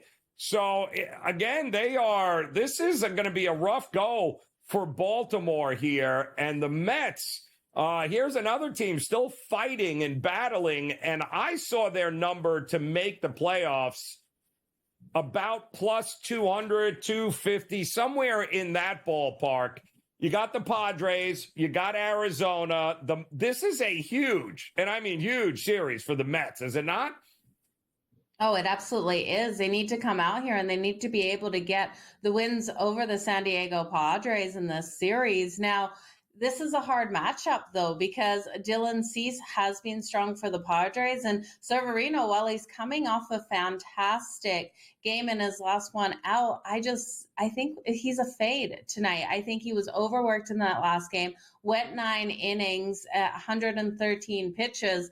And I think his arm is going to be tired now, especially against the Padres. We know how hot their bats have been as of late. And I think the Padres have every ability to take this series. While the Mets team has been up and down since the All-Star break, Joe. We've been able to get some really good wins out of them. And they've had some losses where it's been head scratchers, where they've let it go late in games. So the Mets, absolutely, they need to come out strong in this series here. I think it's a hard series though versus the Padres.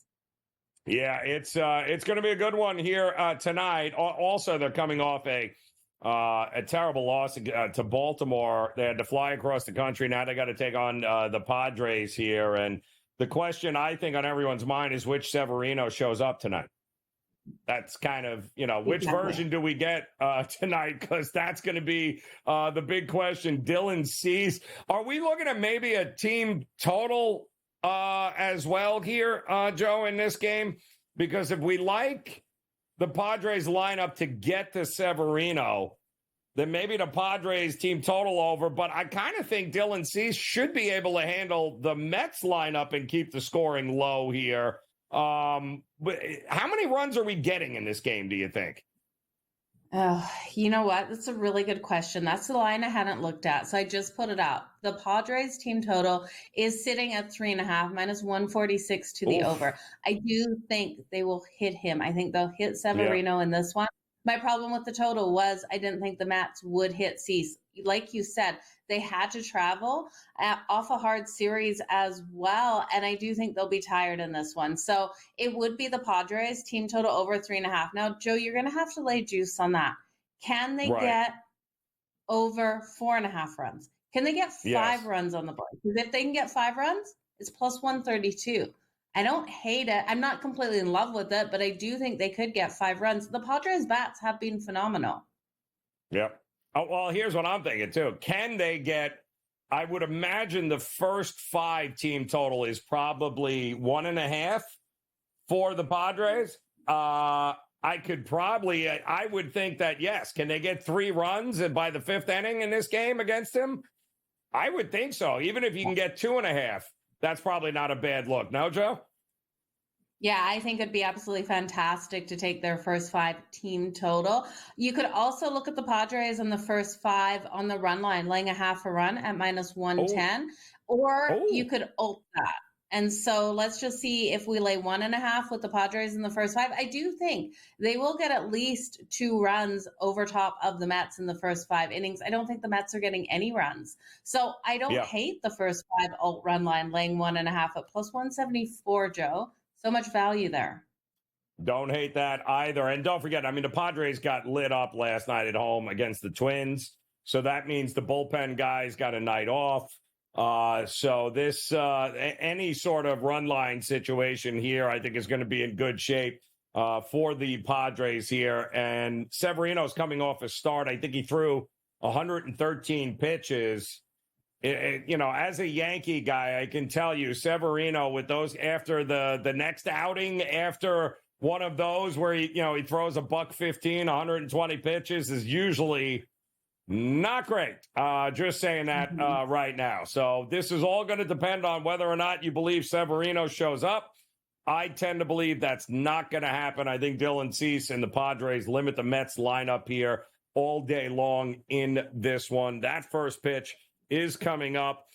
We do have bottom of the 8th. Looks like the Astros coming to the bullpen here as the Orioles finally have a couple of runners on, as it looks like Abreu is going to be coming in for Houston to try to close this out. I don't feel like the Houston bullpen is worth being worried about here. They should be able to handle business and close this door. I would think that's a good sign, but looking forward here, Joe, I'm confused in the American League here. The Guardians going to win the Central. I think that's fair. Yankees going to win the East. I think that's fair. We already know it's Houston in the West, right? And then what? It's gotta be Twins. And who do we trust out of those teams here right now? That's the other big thing. Do we trust the Yankees? They should be the favorites. I don't trust the Orioles. Can't trust the Guardians. The Twins? Absolutely not. They're feisty. Do the Royals make a shot at this? Do they have a chance? The value on the Royals is all there, right? Plus 500 on the Royals, AL Central, right? Wow. You're right. I don't really trust the Guards and the Twins. Guards are the favorite, minus 150, plus 200 for the Twins, but plus 500 for the Kansas City Royals. With Bobby Witt Jr., how hot he has been this season, I think the value is right there. Poor Tigers. Look at the poor Tigers. I know. Plus like 500,000. They're not, No. You guys think we can already safely assume they will not be playing postseason baseball at all there, but give him credit here. I mean, this is a battle. I did not see three teams from the American League Central being in the discussion this time of year. Did you, Joe? Mm-hmm. I mean, obviously we figured the Twins. Yeah. I didn't see this. This is ridiculous. But I still think it's the Yankees' pennant to lose, if that makes sense there. I still think it's going to be theirs.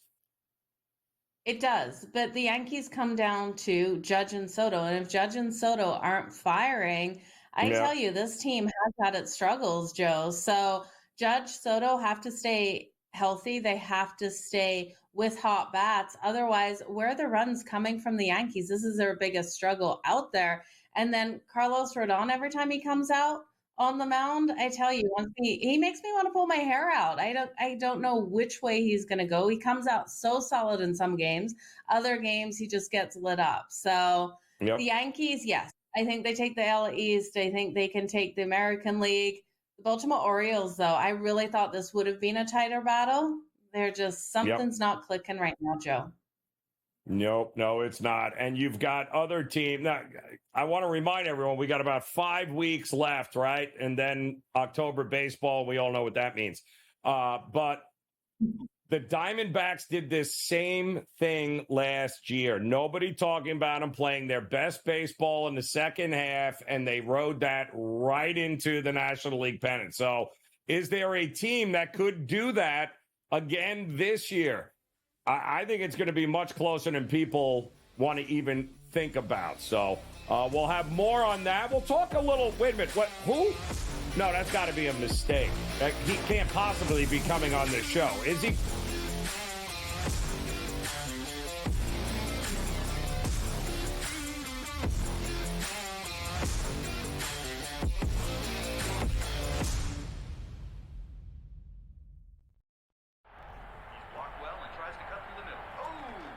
Your gut says Miami is going to win, and you should take the over. Your gut also said your NFT selfies would only go up in value. They didn't. But your head is on SportsGrid and knows the QB is in concussion protocol. The backup has a 45 QBR against the zone coverage. The New York D has the most sacks in the league. So yeah, trust your head. It's smarter to be on SportsGrid. There is going to be an energy to game time decisions that you will feel night in and night out. We're going to go through every single thing, and I've got a great team behind me that's going to help me get the job done. I want this to be the place that people come to. We are going to hit every single one of those markets that you need to know about. There is not going to be a better place, I promise you, than Game Time Decisions. We will have everything at our disposal, and we will use that to our advantage. I'm Kevin Walsh. Tune into Game Time Decisions from 6 to 8 p.m. Eastern on SportsGrid.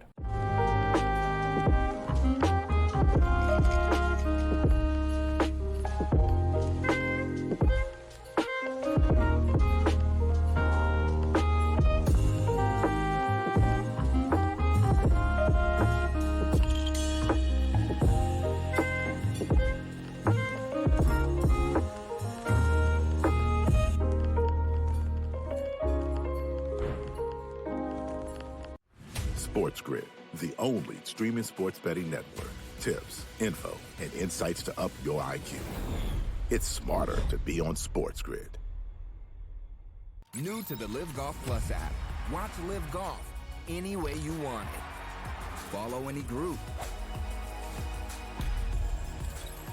Replay any shot. Anytime, anywhere. Any questions? Watch Live Golf live and on demand.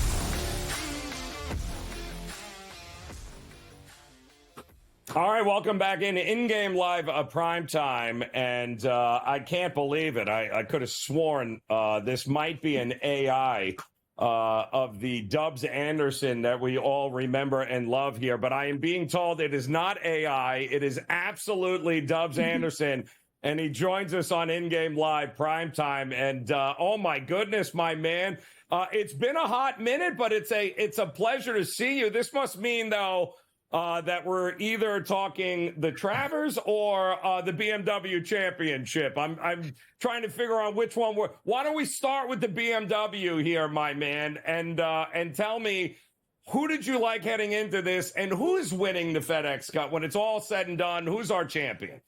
Yeah, great to see you guys. Happy Thursday night, Joe and Joe. I tell you what, it's the penultimate event for the PGA Tour. As you guys know, we're out there in Colorado, and what we saw for day one is low scoring, but it's the player who snuck in 50th position, Keegan Bradley at 6 under par, who leads the way in this one. It was a bogey-free round, so he shortens up to near the top of the board. And I'll tell you what, it's always a tough ask when you had Keegan Bradley the week prior in Memphis, and now he decides to show up with his putter to surge to the top of the leaderboard. I don't have a lot of confidence in Keegan Bradley sticking around for this one. It's Hideki Matsuyama who continues to impress. He posts 5 under there for his opening round. He sits a plus 550. And for a player like Hideki Matsuyama, he's never going to be overawed by the situation. I mean, we saw him last week. He was literally robbed on his way to that golf tournament and still found a way to win late on Sunday afternoon. So Hideki was the standout here in day one. And then we've got a good bunch of players sitting right around 4 under par, the likes of Sung Jae Im, Alex Noren, and the Aussie Adam Scott. So I don't think anyone really won the tournament on day one, but a couple of notable names who took themselves out of the mix. I mean, the season goes from bad to worse for Justin Thomas. I don't know what is the key for him trying to find that confidence again. He posted 4 over par. Jason Day wasn't much better. It's 50 golfers trying to punch their ticket to become the final 30 for that Tour Championship. Joe, you asked me at the top of the segment, who was I big on coming into this tournament? I thought a bit of local knowledge would go a long way at this golf course. Wyndham Clark, being a Colorado boy, he fared okay here in day one, but a couple of bogeys really took him out of the mix there. I think Tony Finau is still a sneaky play here. I liked him in the outright market. He's still maintaining quite a good price there. For Tony Finau, he posts a nice little number. You can still pick him up at 22-1. He posts a nice little 2 under par. And for Tony Finau, the iron play was terrible here in day one. So that's what we're looking for. Golfers who can show a bit more upside and maybe make that charge going into Friday. So, Dubs, anyone coming into this right now looking to place a bet, where would you say they should put their money on it? I think Tony Finau at 2 under par. You know, Utah golf, very similar to Colorado. Playing at altitude, it's not an easy equation to figure out. For Tony Finau, he's had a really consistent season, the big hitter. It's a bomber's paradise. I think he's going to be right in the mix. You want to see with Tony Finau that he shows up and he has that intent. At 2 under par, he's only 4 shots back. Again, no trust in Keegan Bradley or that putter. He's one of the worst on the PGA Tour. He had a good day there today. He'll come back to the field. So Tony Finau, only 4 shots back. Will Zalatoris still sits at a monster price. Now, for Willie Z, Joe, it was a while ago that I was on the grid talking about the strongest man on the PGA Tour.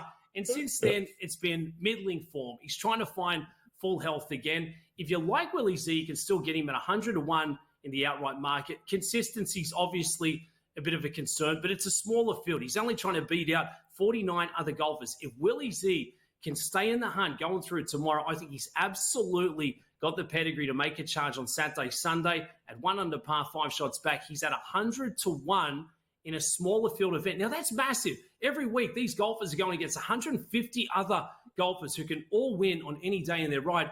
This is a small field. Will Zalatoris can absolutely make birdies in bunches on a longer, easier golf course and streak up this leaderboard. I absolutely love him for a top 20 finish, and you still get him at plus 120. So if you don't want to take that sprinkle for the long bomb in Will Zalatoris for a top 20 finish, still getting plus money. I love that.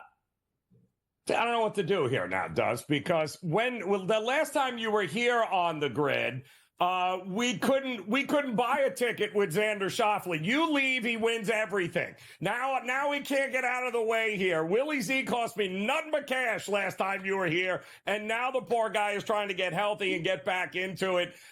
Who wins this, though? When it's all said and done, East Lake's not good to Scotty. It's not a favorite course of his. Schauffele loves.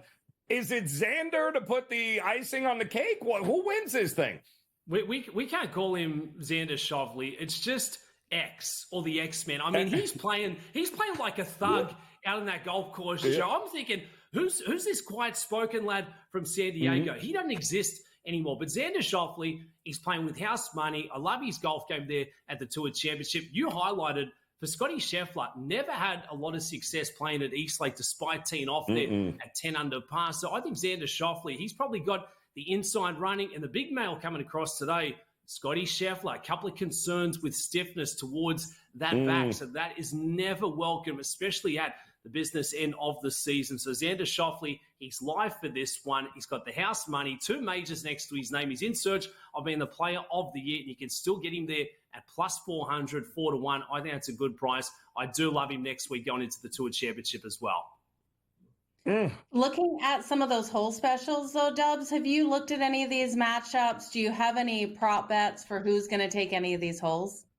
Well, it's tough, Joe, because round one was cut short due to lightning. If you're looking for a couple of prop plays, maybe towards Tony Finau, 4.5 birdies or more. He rattled off 5 there today. Again, Tony Finau, he can make that hay on the par 5s. For Adam Scott, he needs a bit of a bounce back. Maybe look towards Adam Scott. He had 4 under par without making a single birdie on those par 5s. In Raineri, before I get out of here, I know I promised maybe a little tease there towards the pony plays coming up over the weekend. Midsummer Derby. Get to see the likes of Dornick. We'll get to see Torpedo Anna, the girl going against the boys. But you know me, I'm never playing the chalk here, Raineri. A little unmatched wisdom, the 3. 8-1 on the morning line. I rattle tees for Chad Brown. There you go. That's your winner out there at Saratoga on Saturday afternoon. See, this is good, Joe. What usually happens with Dobbs is he usually hits the pick 4s and then sends us the ticket to show him that he can't. And we never get it beforehand. So I'm so happy we ended up getting a play out of him. Dobbs Anderson, you're a beast. Welcome back, brother. In-game live primetime continues on the grid.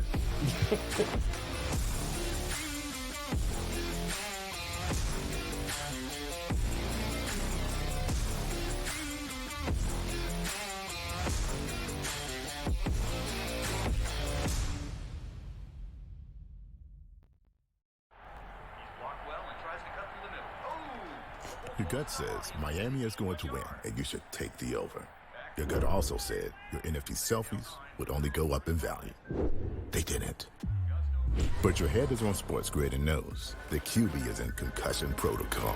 The backup has a 45 QBR against the zone coverage. The New York D has the most sacks in the league. So yeah, trust your head. It's smarter to be on SportsGrid.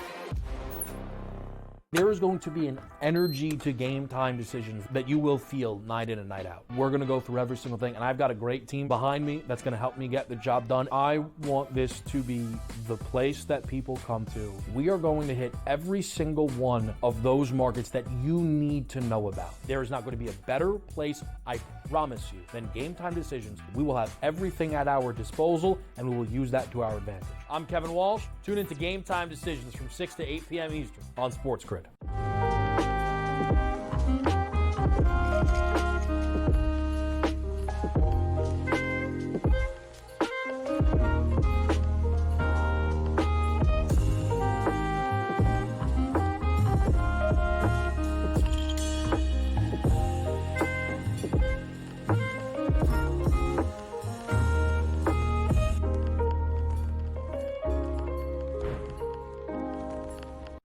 SportsGrid, the only streaming sports betting network.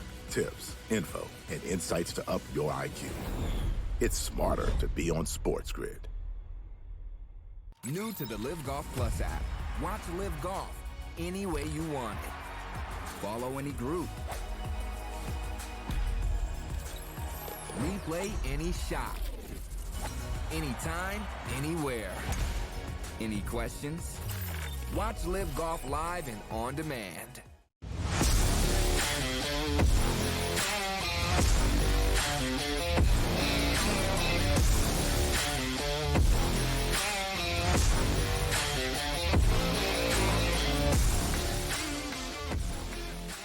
All right, welcome back in-game live prime time here on the Sports Grid Network. Get ready, of course, the Sports Rage. Gabe Morency, Cam Stewart coming up. or maybe a replacement for Cam, because I understand he's hiking in the Himalayas right now. So I'm sure that's going swimmingly for him. Hope he brought enough oxygen. Joe Madden, we have a update here. Kansas City right now. A pick six has now put the Bears up 20-7. We're still not at the break. We still got 22 seconds left to go in the second quarter before the half. Oh, that under is not looking good right now, but your Bears play is looking very good in this one. And I think 10-7 is what we've got with the Colts and the Bengals. So the under is still very much in play in that one. Yeah, the under is definitely in play in that one, which is nice. We've seen that total drop to 27.5 plus 100 to the over, minus 135 to the under.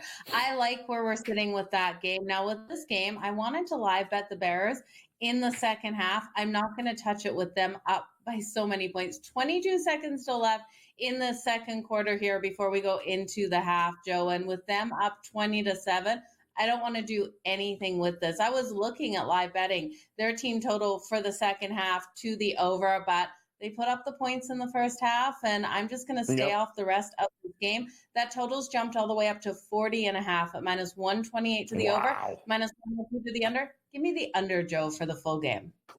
I like the way you're looking there. Second half coming. Bears up 20-7. We did like the Bears in the second half in that one as well.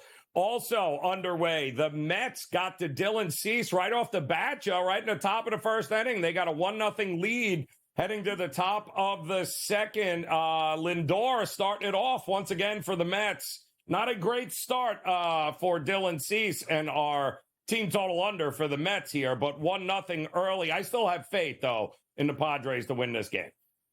Oh, I absolutely have faith as well, Joe, in this one. And I think if you didn't jump in on the Padres before, this is a perfect opportunity to, because you're getting them at plus 100 here on the money line. So you're getting the value on the Padres. And I do think, yes, Dylan Cease allowed that one run, but the Mets, they are going to be tired at some point in this game. And I do think the Padres can win this by multiple runs even. So laying the 1.5, you'd have to look at an outline. Right now, FanDuel's just giving me the plus 1.5, but it's the Padres all day in this game at plus 100. I'm going to go back in on this bet because I grabbed them pregame to come out and get the win in the first 5 innings as well. Yeah, I'm with you here. I think that's going to be a good look. Tomorrow, by the way, a full slate of Major League Baseball back at it. Some interesting series coming up here as we head into the weekend. And I know Colorado is coming to the Bronx to take on the Yankees.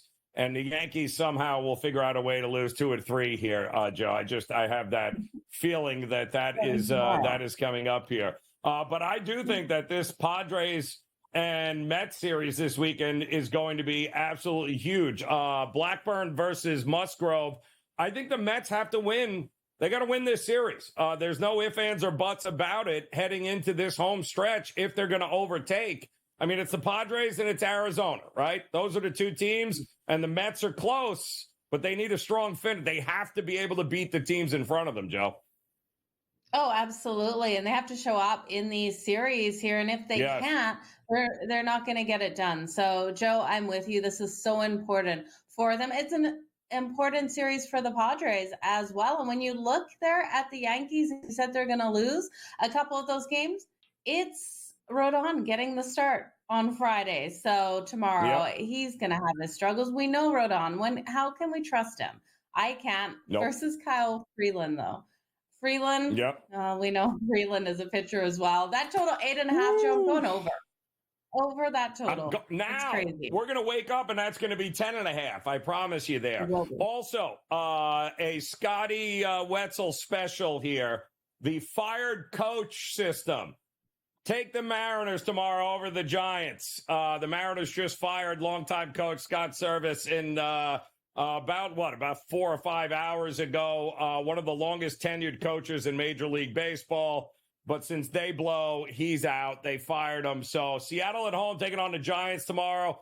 It's always that first game when the coach is fired that guys end up showing up. So the Mariners for sure tomorrow against the Giants. Joe Madden, always a pleasure to hang with you. This has been a whole lot of fun. We got to make fun of Dubs Anderson, CT Betts, Mike Blewett. This was, what more could you ask for? Sports Rage. Coming up next here, he'll get you the rest of the way. And, of course, In-Game Live Primetime will be back again tomorrow. Enjoy the night. We'll see you again soon.